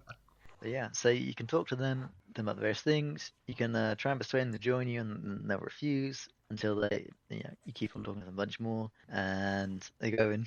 There's a bit about how you ask him like how he ended up in here, like him personally. It just keeps on fucking talking. So I was playing Elden Ring while I was listening to this dialogue. And it just kept on going and going and going. He talks about like how he's born to a family of like 148,000, that sort of thing. Blah blah blah blah blah. He went out to open the door and got stuck in the door. You have to go like, no, how did you end up here? And he's like, I'm getting to that. He's like, tell me how you ended up here now. He's like, oh, sorry. Actually, he got hit on the head by something, or Luffy, and then people enlisted him into the space force. He ended up here somehow. I woke up and I was en route to Earth. Poor bastard. Unfortunate. I love Wifo. I'm just such a bless him. He's so good. He's like, you know what? I'll join you, sure. But just bear in mind, any other Spath we meet out there, they'll not be just incredibly lonely and terrified, so they'll be able to talk themselves out of joining you because the Ur-Quan are gonna murder us if they find out. Yeah. They still don't attack you, which is good. Yeah. Because they're just basically they're like, we will have to attack you next time, maybe, probably. Just keep this to yourself, won't you? Yeah, just pretend we never talked. And what they say when they greet you is they say what I said at the very beginning: surprise and terror. When you've met them a couple of times, they're just like surprise and terror. Oh, surprise and terror. Oh, how lovely. I'm gonna be surprised all those are their twin gods. Yeah, surprise and terror, be fearful. Yeah. I don't think you ever found out about the Ilrath. So do you want me to Yes, do you want me to explain why they left? Yeah, go for it. They left because the Umgar created this device that lets them transmit to ships. And so they went to the home planet of the Ilrath and transmitted orders from their gods to go and do this thing. Yeah. And what you can do is you can get a hold of a device, go to their home system, talk to them as their gods, and tell them to do stupid things. It's like, instead of saying we, you say dwee. And they will do that for the rest of the game. They'll be like, Dwee the Ilrath. And you can get them to call themselves the Dilrath as well. So they're like, Dwee the Dilrath. It's so fucking funny. Because you can just get these incredibly menacing aliens and just prank the shit out of them and tell them to do all these stupid things. Murder and torture-loving aliens. Yeah. Talking about how they're going to rip you apart sinew by sinew. While you're still something. Dwee the Ilrath. Yeah, anyway, so that's cool. They join you. Space movement. You got tank controls, right? The forwards accelerates you, left rotates you left, right rotates you right, or counterclockwise, whatever it would be. Back doesn't do anything. Pretty cool. It's in space, right? There's no atmosphere most of the time, so it's like inertial movement. Yeah, you keep going. You don't stop until you accelerate in a direction, which is pretty cool. I like that. It's a bit weird, so there's different views of the solar system you're in, right? You've got the big open view. You go closer in near a planet, you get like a closer view. You go into the actual central bit where all the planets actually are, rather than just the wide view, and you get a closer view of that. When you get close enough to a planet, you just come to a halt as soon as you get there, which is like, wait, what? Why? That makes no sense. Also, when you're further out, you travel really fast. You get to the close zoomed in view, and you travel more slowly across the screen, even though you're more zoomed in, right? You should be traveling faster visibly. Yes, I think that was a design choice because it's easy to control when you're closer to the planets.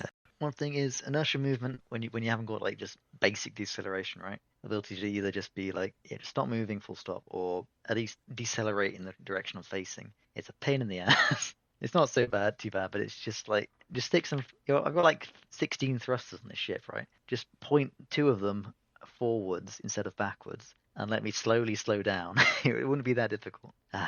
Isn't it pick? It's alright. It's going for all more or less realistic space movement, right? With inertial stuff. Yep. But you've got a max speed. Where is that coming from? There's no atmosphere, so you're not reaching terminal velocity or anything. It's not the speed of light because your speed is dependent on your engines, your thrusters, which obviously wouldn't change the speed of light. Maybe it's Where's that coming ludicrous from? speed. Where is it coming from? I don't know. I've never thought of it. It's bullshit. Frankly. Also, because it's got a max speed, right? You can accelerate to full speed in one direction, turn 90 degrees, start accelerating in that direction, and even though you've got no acceleration in the original direction of movement, say up, and you're now accelerating right, your movement upwards, velocity upwards, will be converted into movement rightwards, even though there's no force acting in that axis. Because if it kept going in both directions, you'd exceed the maximum speed they have. Why is that? It makes no sense. I don't know. Outrageous. Or it's convenient. I've never thought about it. It's just in my nitpick section. If I wanted to fix it, just have the max speed be the speed of light, and have better engines let you get there faster, and also be much more when you're not at max speed. There you go. Yeah. All right, there's my nitpicks over. Yep. Next nitpick. You got to hit dead center on planets, right, to interact with them, to land on them, whatever. Yes. And with bigger planets, that means you can just fly straight through them if you're like slightly off center. Yeah. Yeah. Bit of pain. So combat, I hate it. I legitimately thought it was bugged or something. Like there's some weird like it's not built for processors of this speed sort of thing. Where you go into combat, enemy ship is just on you, and it's just like spazzing around you. Going at the speed of light, you're turning super slowly. At this point, it was with the base unupgraded ship, and it was one of those drones, which are just the absolute worst with probes. And they just it's like fighting a moth on crack with a testicle strapped to its back. It just Yep. they're just the worst. Yep. Ugh.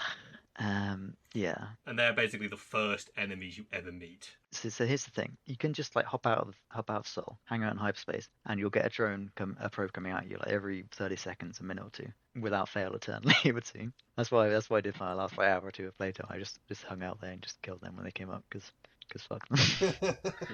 But they give you resources to kill. Unpleasant. Obviously, each time you get hit, you're losing crew, right? So it's not like, oh yeah, I can repair that damage as long as I get out of the fight, fine. Nope, you're losing crew. And obviously, if you hit 0 crew, you're game overed. Yes. And in various ships, little ships, if you lose enough crew in those, I presume they explode. It happens on planets, so it makes sense in space. Yeah. So yeah, while you're going out, you've been told to go out, spend a year or so going out gathering resources. You go, oh, all right, okay, let's go to another solar system. I cleared this one up. You go there, you start gathering resources. No, okay, I'm out of space, and also I'm almost out of fuel. I'll head back.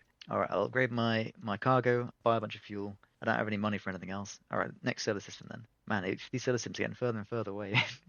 Oh look, there's a drone. Oh great, it's fucking murdering me. Either I spend 5 fuel when your starting max is 14, you're more likely to have like 10, 20. And also take a bunch of damage. It takes forever to charge up, and these drones are insane. Or I try and fight it and die because I've got an upgraded ship. Yay, fun! Choices. It's just the worst. So apparently I actually saw this online afterwards, but I came up with my own, which is just upgrade your shit for combat, ignore gathering minerals, just hang out in hyperspace and just fucking kill drones when they probes when they come find you. Is that a recommendation? It's not a recommendation, but it's something you can do. It's more fun than mineral gathering. Oh, I enjoy the mineral gathering. It's alright. I think I just sort of enjoy finding stuff, gathering stuff, bringing it back, then making the big number get bigger. To some extent, the planets are just kind of all the same, you know. I mean, I know there's more unique stuff as like Rainbow Worlds later on, that sort of thing. But collecting stuff, you go to the planet, you scan it, you see the minerals it has in it, and then you have a map which just shows little dots on it, which are different minerals. Green dots if there's any aliens around. You pick a point, you send a lander down there. You can drive around. You just drive through a mineral on the map to pick it up. This is all like top down still. It's pretty much just the map zoomed in. Yep. There's a side note, but the there's like a different version of it, like a HD version or still a screenshot of. It's got the map for the planet, right? And that's taken up like the bottom quarter of the screen. It's got the stats for the planet on the right side, and then like 2/3 of the screen, 3/4 of it, the top left, is just a picture of the planet from orbit. For some reason, so you're trying to like maneuver around on this planet with this tiny screen at the bottom bit, but there's just this massive portrait of the planet for no reason, which is just hilarious. Like, why would they do that? In the version I played, you've got, it's got an overall map of the planet, and then effectively where the planet was, the big stupid planet, is the actual zoomed in one that you can drive around on, so you can see what you're doing. It's a tiny screen in the first place, so it's just bizarre. That's very strange. Anyway, Yeah. Oh, here's another thing, right? So in combat, there's this occasional planet that's going past, that sort of thing. And those have gravity, which is actually kind of cool. If you're close enough, you get sucked into those. And if you haven't upgraded your engines at all, you can't escape them. So you're constantly going back. You hit them, just like a pink sound, and you take a bunch of damage or lose crew. And then you bounce off them slightly. And then you go back into them, dink, take a bit of damage, bounce off. And just repeat that until you explode. It's so funny. Yeah. It's like, sorry, Probe. Just give me a minute. I'm a bit stuck. Oh, no, I'm dead. Did you ever solve the mystery of the probes? I mean, I can kill them pretty consistently now. No, maybe. Did you ever solve the mystery of the probes? Yeah. So when you speak to the probes originally, they don't attack you on sight. They speak to you. They say, "Oh, we're on like a friendly mission from the Stylandro. Blah blah blah blah blah blah blah blah blah." However you end the conversation, then like, reprioritizing, collect resources, and they attack you to convert you into resources. Obviously, I don't know this in game, but the reason for this is that there's a programming error. The Stylandro brought the drones off some people. Apparently, they brought like 60,000 of them, considering how often they turn up. They have an error in their programming, which means they've got like a list of priorities that they go through, which is like friendly introductions, refueling, blah blah blah blah blah blah blah. Low down the list is collect minerals or resources or whatever it is, and that's got like a 999 priority instead of like the 3 or something you should have. Yeah. So they finish conversation, they check their priorities. Oh, that's the highest priority. Let's go, baby. Yeah. The funniest part is when you're talking to the aliens that have programmed this. They're like, "So what did you set it to? 9,000? Yeah. What? That's a bit high, isn't it?" When you talk to them, they're like, they keep attacking everyone. They're like, "But they shouldn't do." Yeah, they keep sparking us with electricity. It's like, I don't know why they do that. They're armed with missiles to defend themselves. No. And you're like, no, they keep shocking us. Like, but that's how they break down minerals to replicate themselves. And you're there like, so who's fucking programmed the replication? And it's like, oh, he did it. Oh, what did you replicate it to? Oh, 9,000. 9,000? Why did you do that? All the other priorities in the single digits. Yeah, literally all the other priorities. It's like priority 5 is engage friendly target. Because then basically it checks for other things. Because that's such a high priority and there's no minerals nearby, it lowers down when it's talking to people. And then as soon as it's finished talking, it's like, oh, priority override. We'll smash you into bits. Because we're right next to you. And the funny thing about those guys, right, is that they're probes, right? They're unmanned. So instead of having crew, they've got energy. Yes. And they replenish that by seeing, oh, there's an asteroid nearby during this fight. I'll just go over there and convert that into effectively health. So, oh, great, yeah. Just heal it up. Thanks, asshole. They are the worst. They are horrible. Hate. Yeah. Fortunately, as far as I'm concerned, you do that very quickly. They'll give you a code to then never have the drones be a problem again. As far as I'm concerned, as soon as you've dealt with the drones, the game is amazing. With the drones... Yeah. So here's the thing. I met the Spathy who's a guaranteed encounter on a planet in a solar system, doesn't really count. I met one Spathy in space. Yep. I may have met an Ilrath in space. I don't think so, though. I think I met the one in the tutorial and that was it. Yep. Other than that, only probes. Lots and lots of probes. Nobody else the entire time. I've got 11 hours now, 10 hours? Yes. The reason for that is aliens... I went one, actually. Yep. Who'd you meet? I met the Zit Potnik or something. The Zok Pick. Zok Potnik. Oh, I love them to bits. Yeah, they're great. Yeah, so the writing for them is genius. So good. Three alien species that sort of evolved on the same planet, alongside one other predator one, which they eventually band together. It's a Zabranki. It's a Zabranki. They evolved together. They eventually grouped up to eradicate the Zabranki because they were just eating them all. That sort of thing. It's pretty cool. They they kind of take turns speaking when you're talking to them.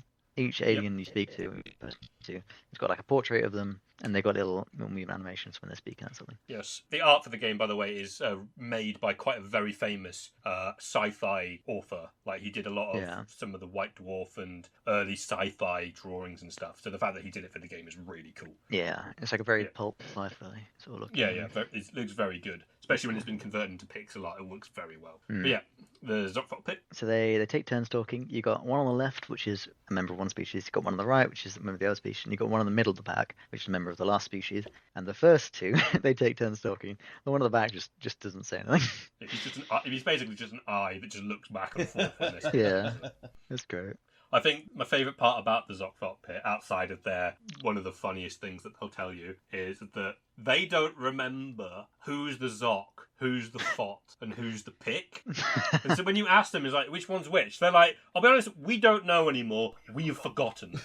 Nice. We just know that we are each one of these things, but we've lived together for so long and just homogenized that we're just known as this, and it's been so long that we don't know who is who. Yeah. Oh, that's And that's just amazing. Yeah, that's pretty Because funny. everyone's like, oh, we're the Zot. It's like, I thought we were the Zot. It's like, oh, are you? And then they're like, yeah, we don't know. We've lost memory of it for years. Got no idea what's going on. So the reason these specific ones are in our region of space is that they're pretty peaceful, apart from that one eradication. But apart from that genocide, yeah, there's a bunch of aliens in their home systems having a war against each other, not the Zot pick. But which is nice that they're not attacking them. But they are being hit in the crossfire. They're like any missed shots are just go and just smack me into their planets and killing people, which isn't ideal. They were told by some crystal aliens or some crap. Do you know what that's about, Rhys? The Melnorme. Yeah. Are they the ones that sold the Slylander? Yeah, they're the people who sold the Slylander of the probe, yes. I thought I recognised that. Yeah. But yeah, they're told of them the Alliance of Free Stars, which is the old Earth Alliance that got crushed. They were, helpful and friendly. So they came to go over here to get help. Yes, that's right. The Empire of Zelnik will help you. Yeah, it's not quite got the same ring to it. Yeah. The reason is, however, you didn't encounter any specific alien species, is they don't leave their spheres of influence. So if you go to where they are, they will appear.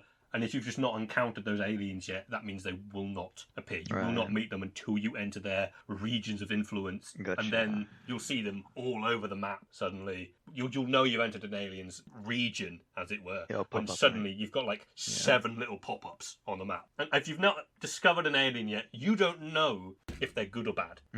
Sometimes they're great. Sometimes they're really bad. Most of the time they're really bad. The baddies of the game are the Ur-Quan. They're the Ur-Quan Core R and the Ur-Quan Zar. These are the people having a war. There's a lot of I'm going to throw the Ur-Wrath in there as well. They're pretty bad. I mean, the baddies, yeah, they're not the big bad, but they're assholes.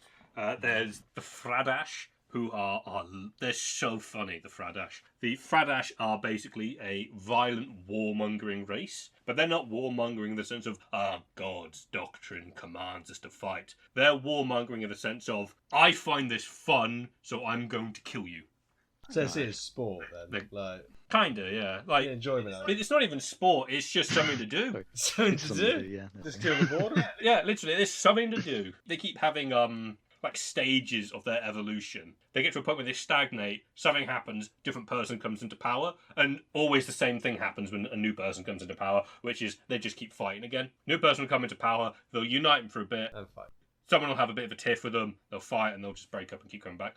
Literally, one of the bits that they say is like, at number 47, they came up with a really interesting thing, which was, we should stop fighting each other, because this senseless destruction is breaking us apart, that we keep having to reform after a while. And the person he was talking to didn't like him saying that, so we shot him and killed him. It's so good.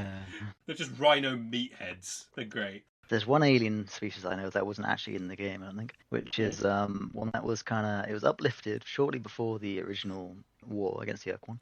They were fighting it, but they were, because they were just uplifted, they were kind of still, I wouldn't say barbaric necessarily, but, bloodthirsty-ish. Hot-headed, let's go with that. And the lights are doing like suicide bombings.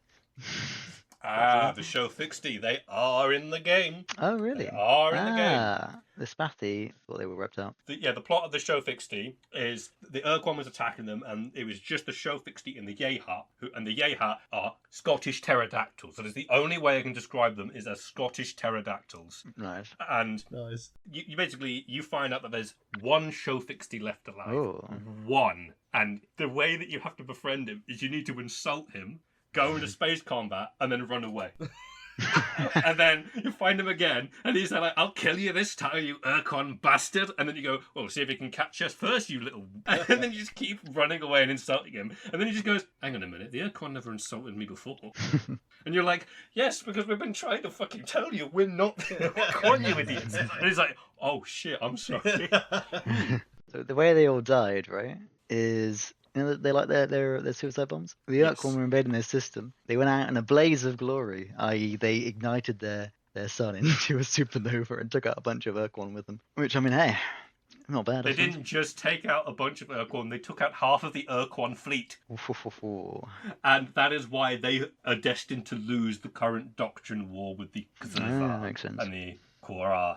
which is basically what is the end of the game situation. Now, there's only one Show 60 left alive, and you have to do a whole bunch of quests to bring him the Show 60 maidens, and he basically creates an internal population, and there they get to like adult age in months because they're rodents effectively, and this is how you get it so that you have infinite crew at 1 RU cost. It's like super cheap, ridiculously cheap. Yeah.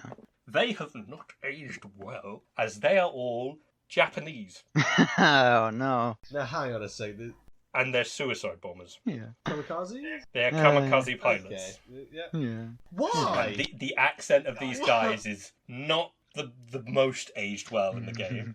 But what's quite funny is if you bring them, a ship of them, to the Yay Hat, and like half of the Yay Hat hate you, half of them like you, and it's a toss up which one you're gonna find when you go and meet them. Because like half of them, they all are horribly remorseful for their actions, but they're all loyal to the Queen, and they're all in different clans that obey the Queen. And if you bring them a Show 60, they're like, oh my fucking god, they're still alive? Because these are the guys who uplifted them, and the fact that they all killed themselves and they're still alive weighs heavily on their conscience. Oh no. And they fucking rebel against the Queen in their Scottish accent. Like, we the clans of the Neep Neep will remember this. And then they just sort of rebel against the Queen. And when you go in the space map later where you can see the different alien races, the Yay Hat go from one circle to 2 circles overlapping on top of each other because they're having a war with each other. Yeah. Basically, they have a brave heart and then they're just fighting amongst themselves. It's great. Honestly, some of the lore behind the aliens is fantastic. There's an alien race, I don't know if you read about this, called the Androsynth. These are effectively cloned humans who do not exist in the game. Alright. Because they became battle thralls to the Ur-Quan and were very happy with their role because they hate the humans, because they basically were clones of the humans, ended up hating the humans, left doing this. They're not in the game because while doing their research, because they were very science-driven, they ended up finding a different layer of a different universe, awakening something evil and eldritch in it, and that evil and eldritch thing found them and ate them all. Oh dear. Charming. Yeah. Well, Good. And that evil and ancient eldritch thing are called the Urs, and you can make them your allies. And they are very friendly with you, very nice, as long as you don't keep pushing about the Androsynth and what happened to them.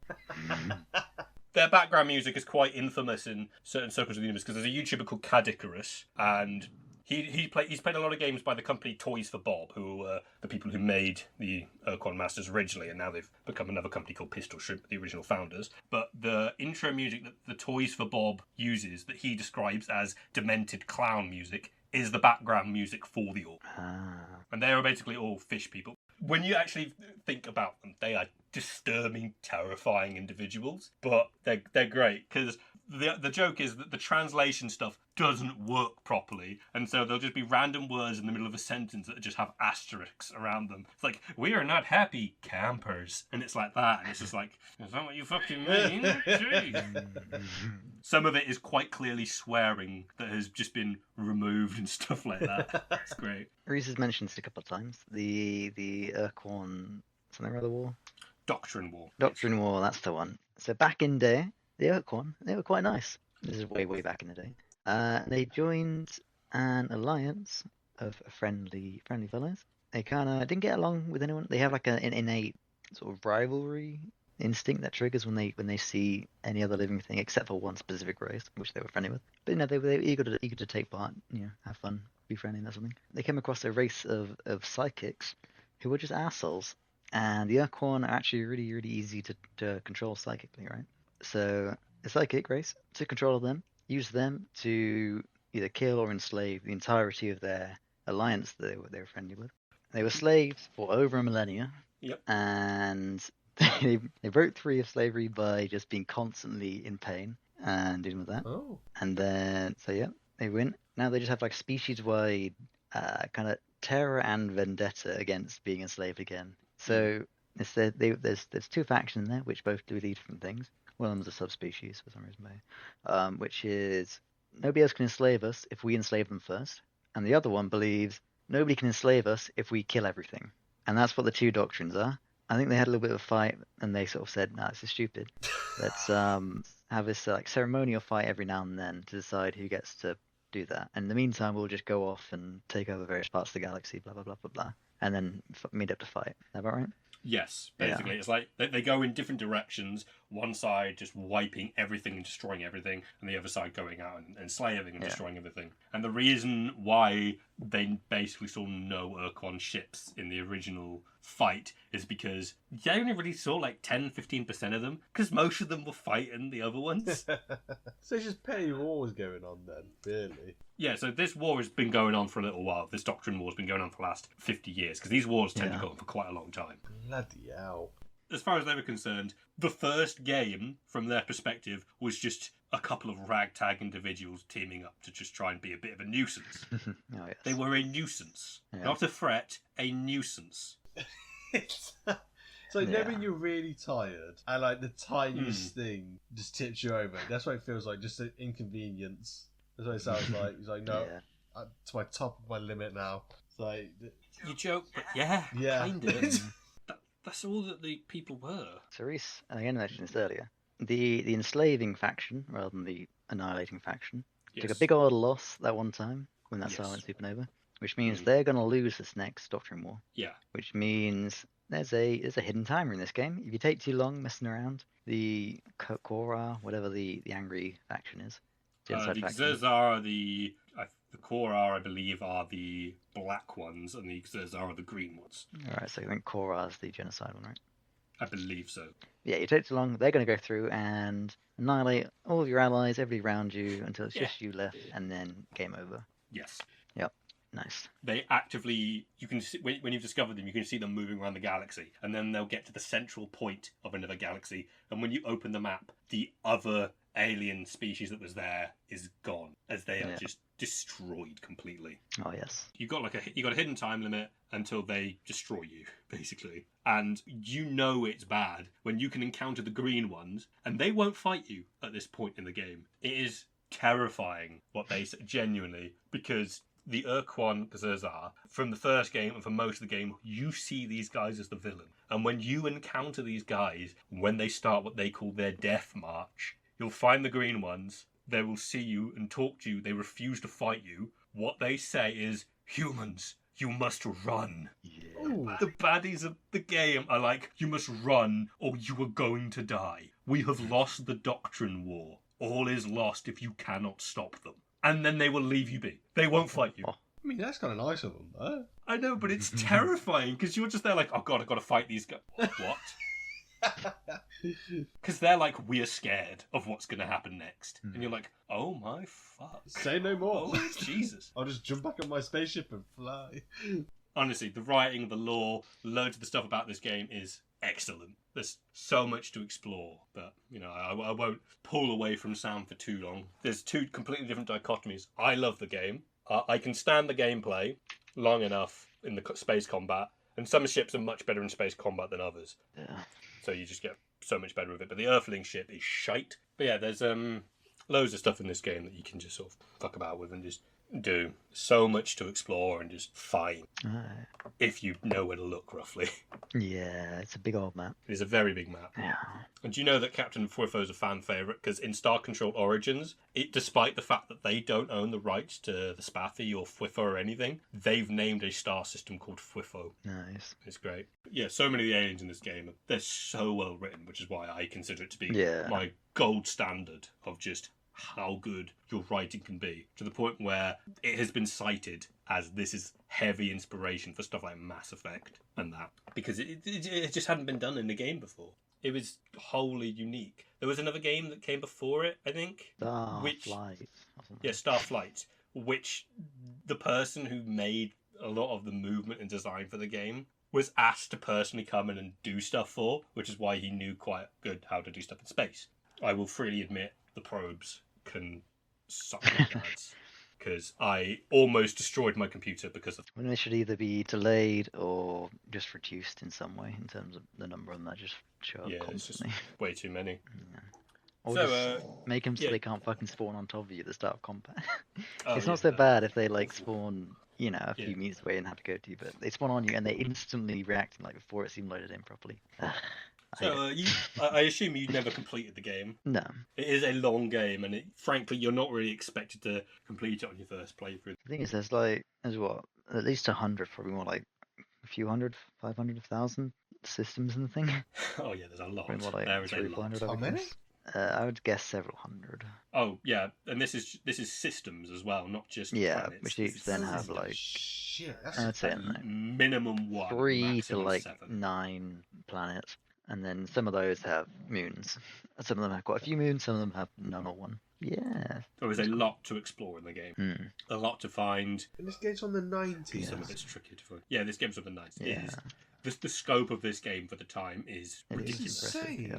If you factor in the story, the size, and just the general scope and what the game is, it is a masterclass of the time. Gameplay is the one thing I feel, personally, and I think Sam agrees with me, that hasn't held up. If this was being held up by 4 pillars, the gameplay has almost Big old completely holes in crumbled. it. And the entire thing is a big old slant.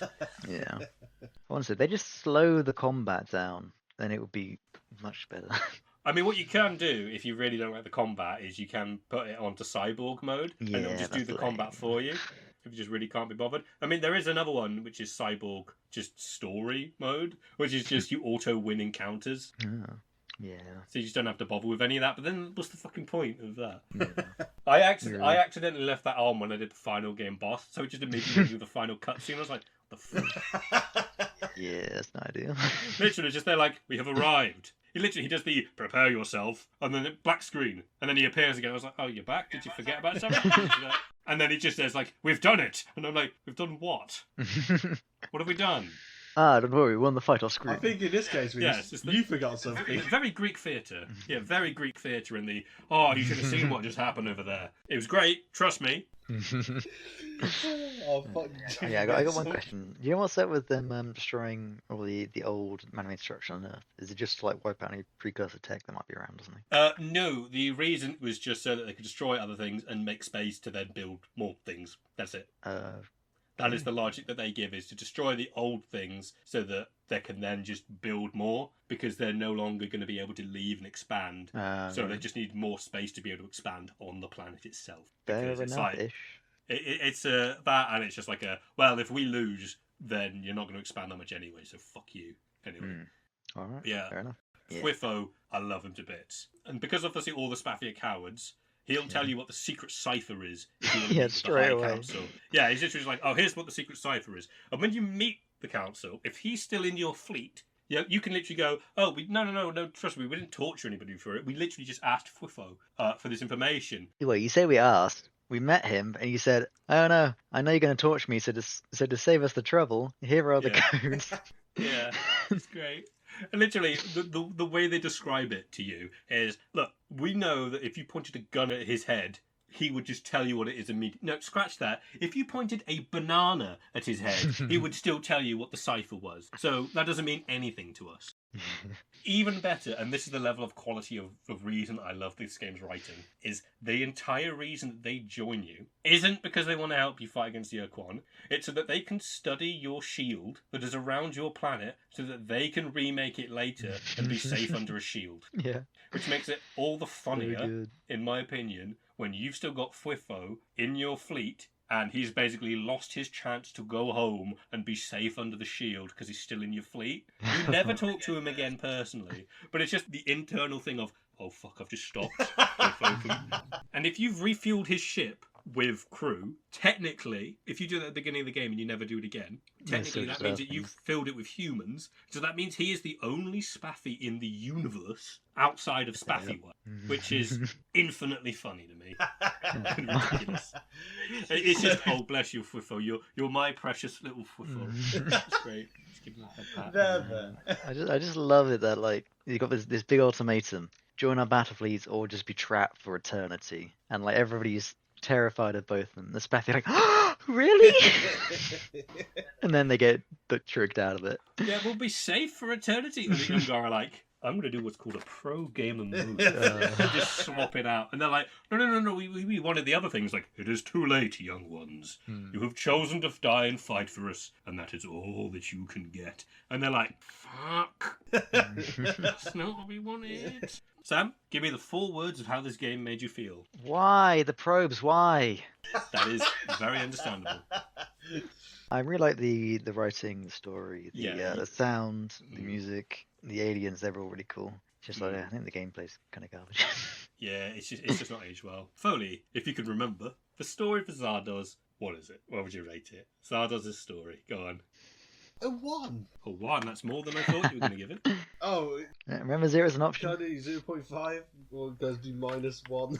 You can't do a 0.5. -1, I can do a -1, that's a whole number. No, I'll You can. stick to 1. Yeah. No, we'll stick with a 1. It has some kind of story, some fun. Barely. Design out of 5. Design, probably a 1. And character? I'd have to give it a 2 because his chest hair. 4 out of 15. Not as bad as Cobra. Hey. Really? Yeah, Cobra was a 2 out of 15, mate. Yeah, too fair, yeah. But You hated Cobra. I don't know what. At least the last 2 have just been weird. It's just really visual Wizard of Oz. That's probably my favourite scene. I've never seen anyone in any film that's so mad at Wizard of Oz. Like, rips it, throws it all over the shop. Like, yeah, this is the moment I would actually pay to watch in a cinema. So, Sam, Ur-Quan Masters' story. I give it a 4. Character well written around the lore and the story is pretty cool. Mm-hmm. Mostly from my research. I didn't get to experience too much of it, but hey, yeah, it's cool. Very impressive first time as well. The design. I went with a 4 Ooh. for that actually. Nice. It's got really cool visuals and sound and stuff. Voice acting's great. I actually really like the voice acting. Yeah, the voice Especially acting is so considering good. it's what 95 I guess they would have done it something like that. Yeah. It's like Fallout 1, Fallout 2 era dialogue.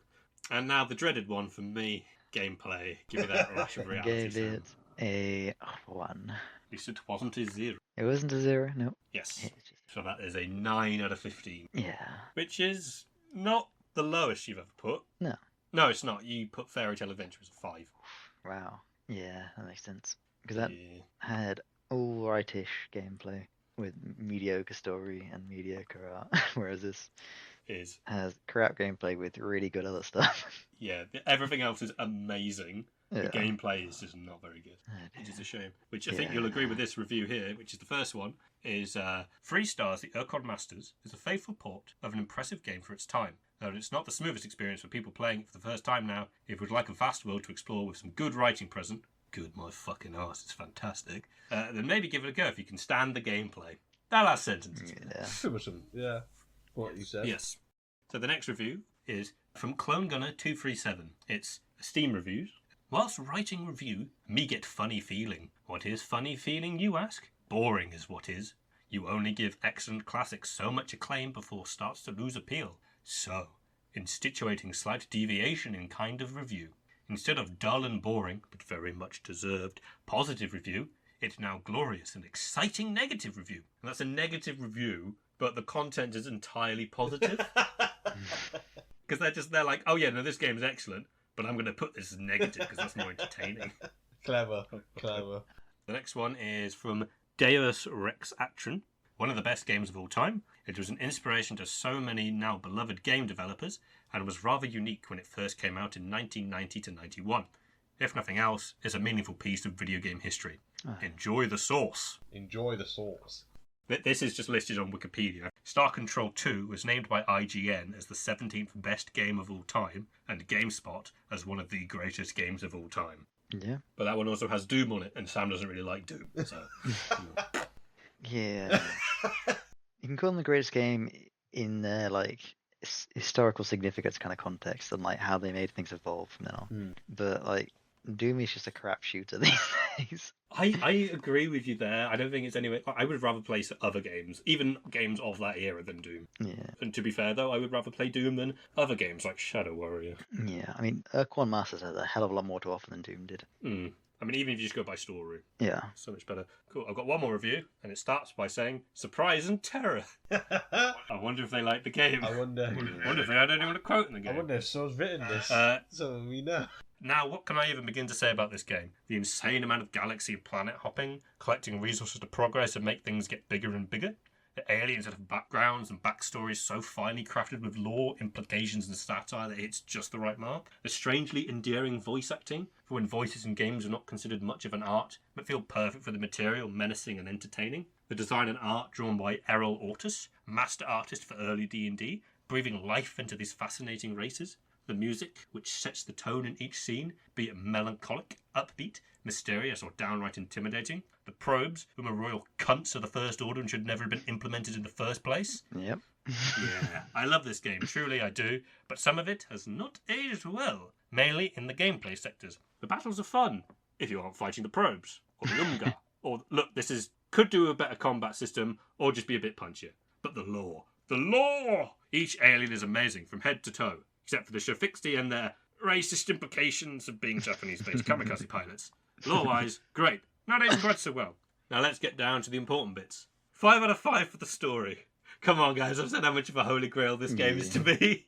I mean, could it be any lower? The detail of backstories and aliens who aren't even in the game is maddening. Be they killed between Star Controller 1 or 2, or just the true backstory from villains aeons ago. 3 out of 5 gameplay. Beta Corvi 4033.3:98.2. If you know, you know. If not, this will make the game better. I hate those fucking things. I nearly broke my computer because of them. Rotten hell, you gaseous-owned mining fucks. Even without that, the combat can leave a lot to be desired, but it was the 90s, so I'll go easy on them. Otherwise, explore, convert, upgrade. Make bigger number go bigger, as I like to say. Bigger. 5 out of 5 for design. Look at it. Listen to it. It's beautiful. The only reason I wouldn't call it a masterpiece is because of the above reasons in gameplay. The pixel art is gorgeous. The music is sublime. I have tunes in my head at random points at all times. The oars, music of madness. The spaffy funk. The loneliness of space. Everything hits perfectly. The imagery and tone brought to life. The sound of the Gazers-ah. Fear of the Core-ah. Overall, everything other than gameplay has aged amazingly. Back to you two, I've written, despite the fact that there's 3 of us. Oh, there you go. Yeah. That was a roller coaster Nice. of a review. How quickly did you realise it was written by me, Sam? Well, when you said it, effectively. It was the title of it I straight mean, away. when you said it was you, effectively. Title. You said, come on, guys, I said blah, blah, blah. I read that to editor Rosie and was immediately like, yeah, you fucking wrote this. What are you talking about? Yeah.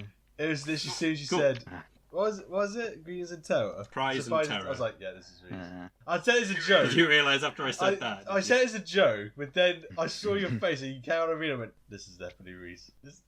You're like, okay, this has been written by Back to you two. Next we have the Zardoz reviews. This is by Utgard14, 5 out of 10. 5? It's titled, You Have Penetrated Me, There Is No Escape.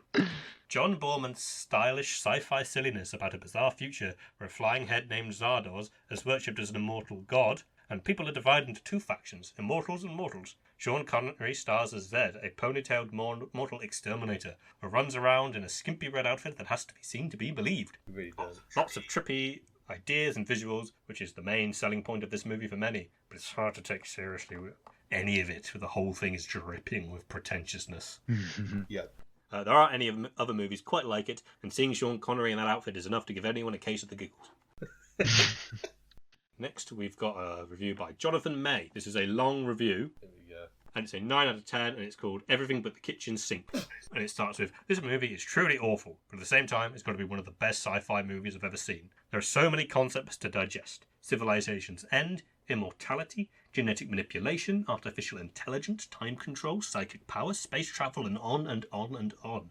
If you're the least bit interested in science fiction, there's more for you in this movie than you'll find in a year's worth of Star Trek conventions. And why do I say it's awful? Well, within this movie's running time are some of the most cheesy moments ever captured on celluloid. I don't know, man. I think just chucking a bunch of random concepts in without them meshing together in any way whatsoever Yeah. is worthless.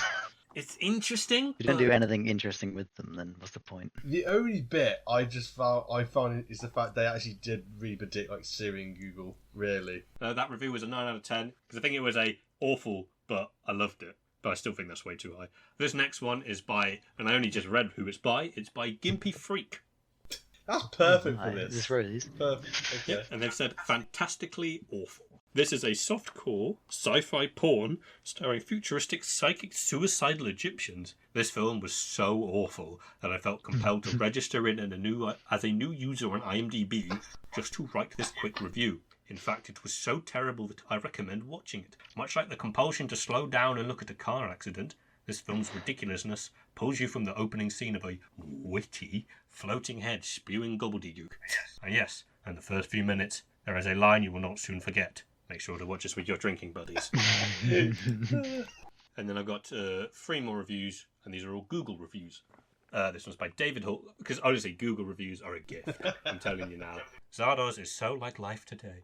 Chaotic but organised. Ruled by the elite but dependent on the poor to keep the status quo. I see Trump as one of the founders. His whoa, keeping out liberty and religion. Tax laws to benefit the few believers of his way. And a separate hell for the non-believers are outcasts and locked away. Whereas our Zed to save us. When was that written? 5 years ago. Yeah, that's about right. Zed to save us. Yes. Oh, There's no rating on that. It's just 5 people found it helpful. 5 people found it helpful. Yeah. Next one we got is by Richard Palmer. 1 star out of 5. Every time I hear the theme tune of that horrible, disgusting vomit emoji movie, I switch the radio off because I can't stand it. I saw that movie in a local cinema. Camera emoji. Big mistake. Just to Because clarify. it really was very, very upsetting. 50 worse than Alien emoji, movies. Yuck, vomiting emoji. Period, man. Full stop. What? Period, man. Period, man. That's not the worst superhero. It's great. And then we got one by Wesley, 5 stars. Eerie, imaginative, bizarre, moody, intelligent, suspenseful. Cult classic fantasy about the disciple of a savage deity which vomits firearms, the titular Zardoz and his quest for truth. I disagree with that. Yeah. So now we got some of those silly reviews out of the way. No. What do you think the connection is? Ah, crap. Right, you said it's something that's not in the film, apparently. It's not mentioned in the film explicitly by the sounds. Precursors. Yeah, actually. Oh, what is Really? Yeah. Banging, yeah. What the fuck? Wait, what's the precursor thing in Zardoz then? The Immortals are apparently precursors, according to weird. some of the Wikipedia stuff that I saw. I just immediately got that. God damn. Fair play. Fair play. I did put a slash of ancient powerful beings, but I had no context to it. I googled films of precursor races because I knew I wanted to do something with Yeah. one, and then found out that apparently Zardoz counted, so I wrote it down. But I don't know if that actually fucking counts. But whatever. I would say, As far as I'm it concerned. does. Well, there we go. I can't believe that was boom. There we go. Yeah. I was like, wait, Instant. see, there's something really, really specific or like a concept like that. So- Do you think they have in common as well? You mentioned like in the game, species enslave other species. Yeah, I was thinking that when you were talking about slaves earlier. Yeah, When you were talking about slaves. but yeah. Well, I didn't have the context for that, unfortunately, so I wouldn't have Yeah. known. But I guess it could count as I well. love how it still worked out though. It's close enough, isn't it? All I can Sure. say, I'm actually kind of grateful you made me watch the film because now I can't get this image out of my head.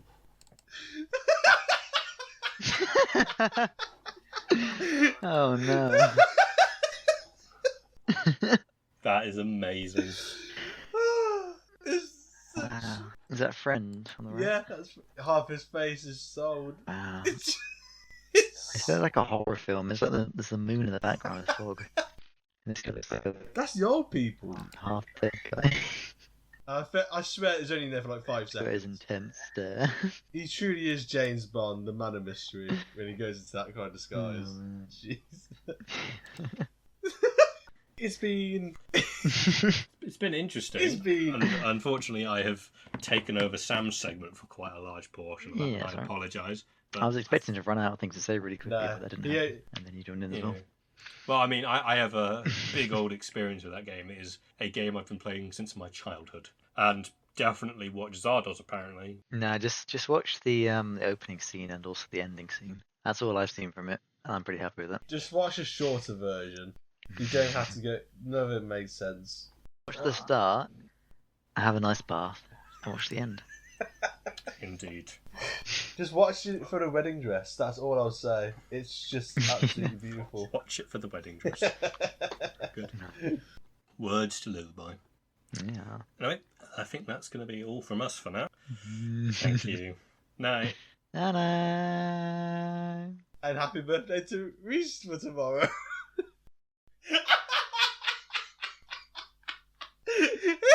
Thank you for watching the Janky-B-Cast. You can find Foley at his YouTube channel, Dopey Mr. Foley, and Sam at his house, Spaffiwa.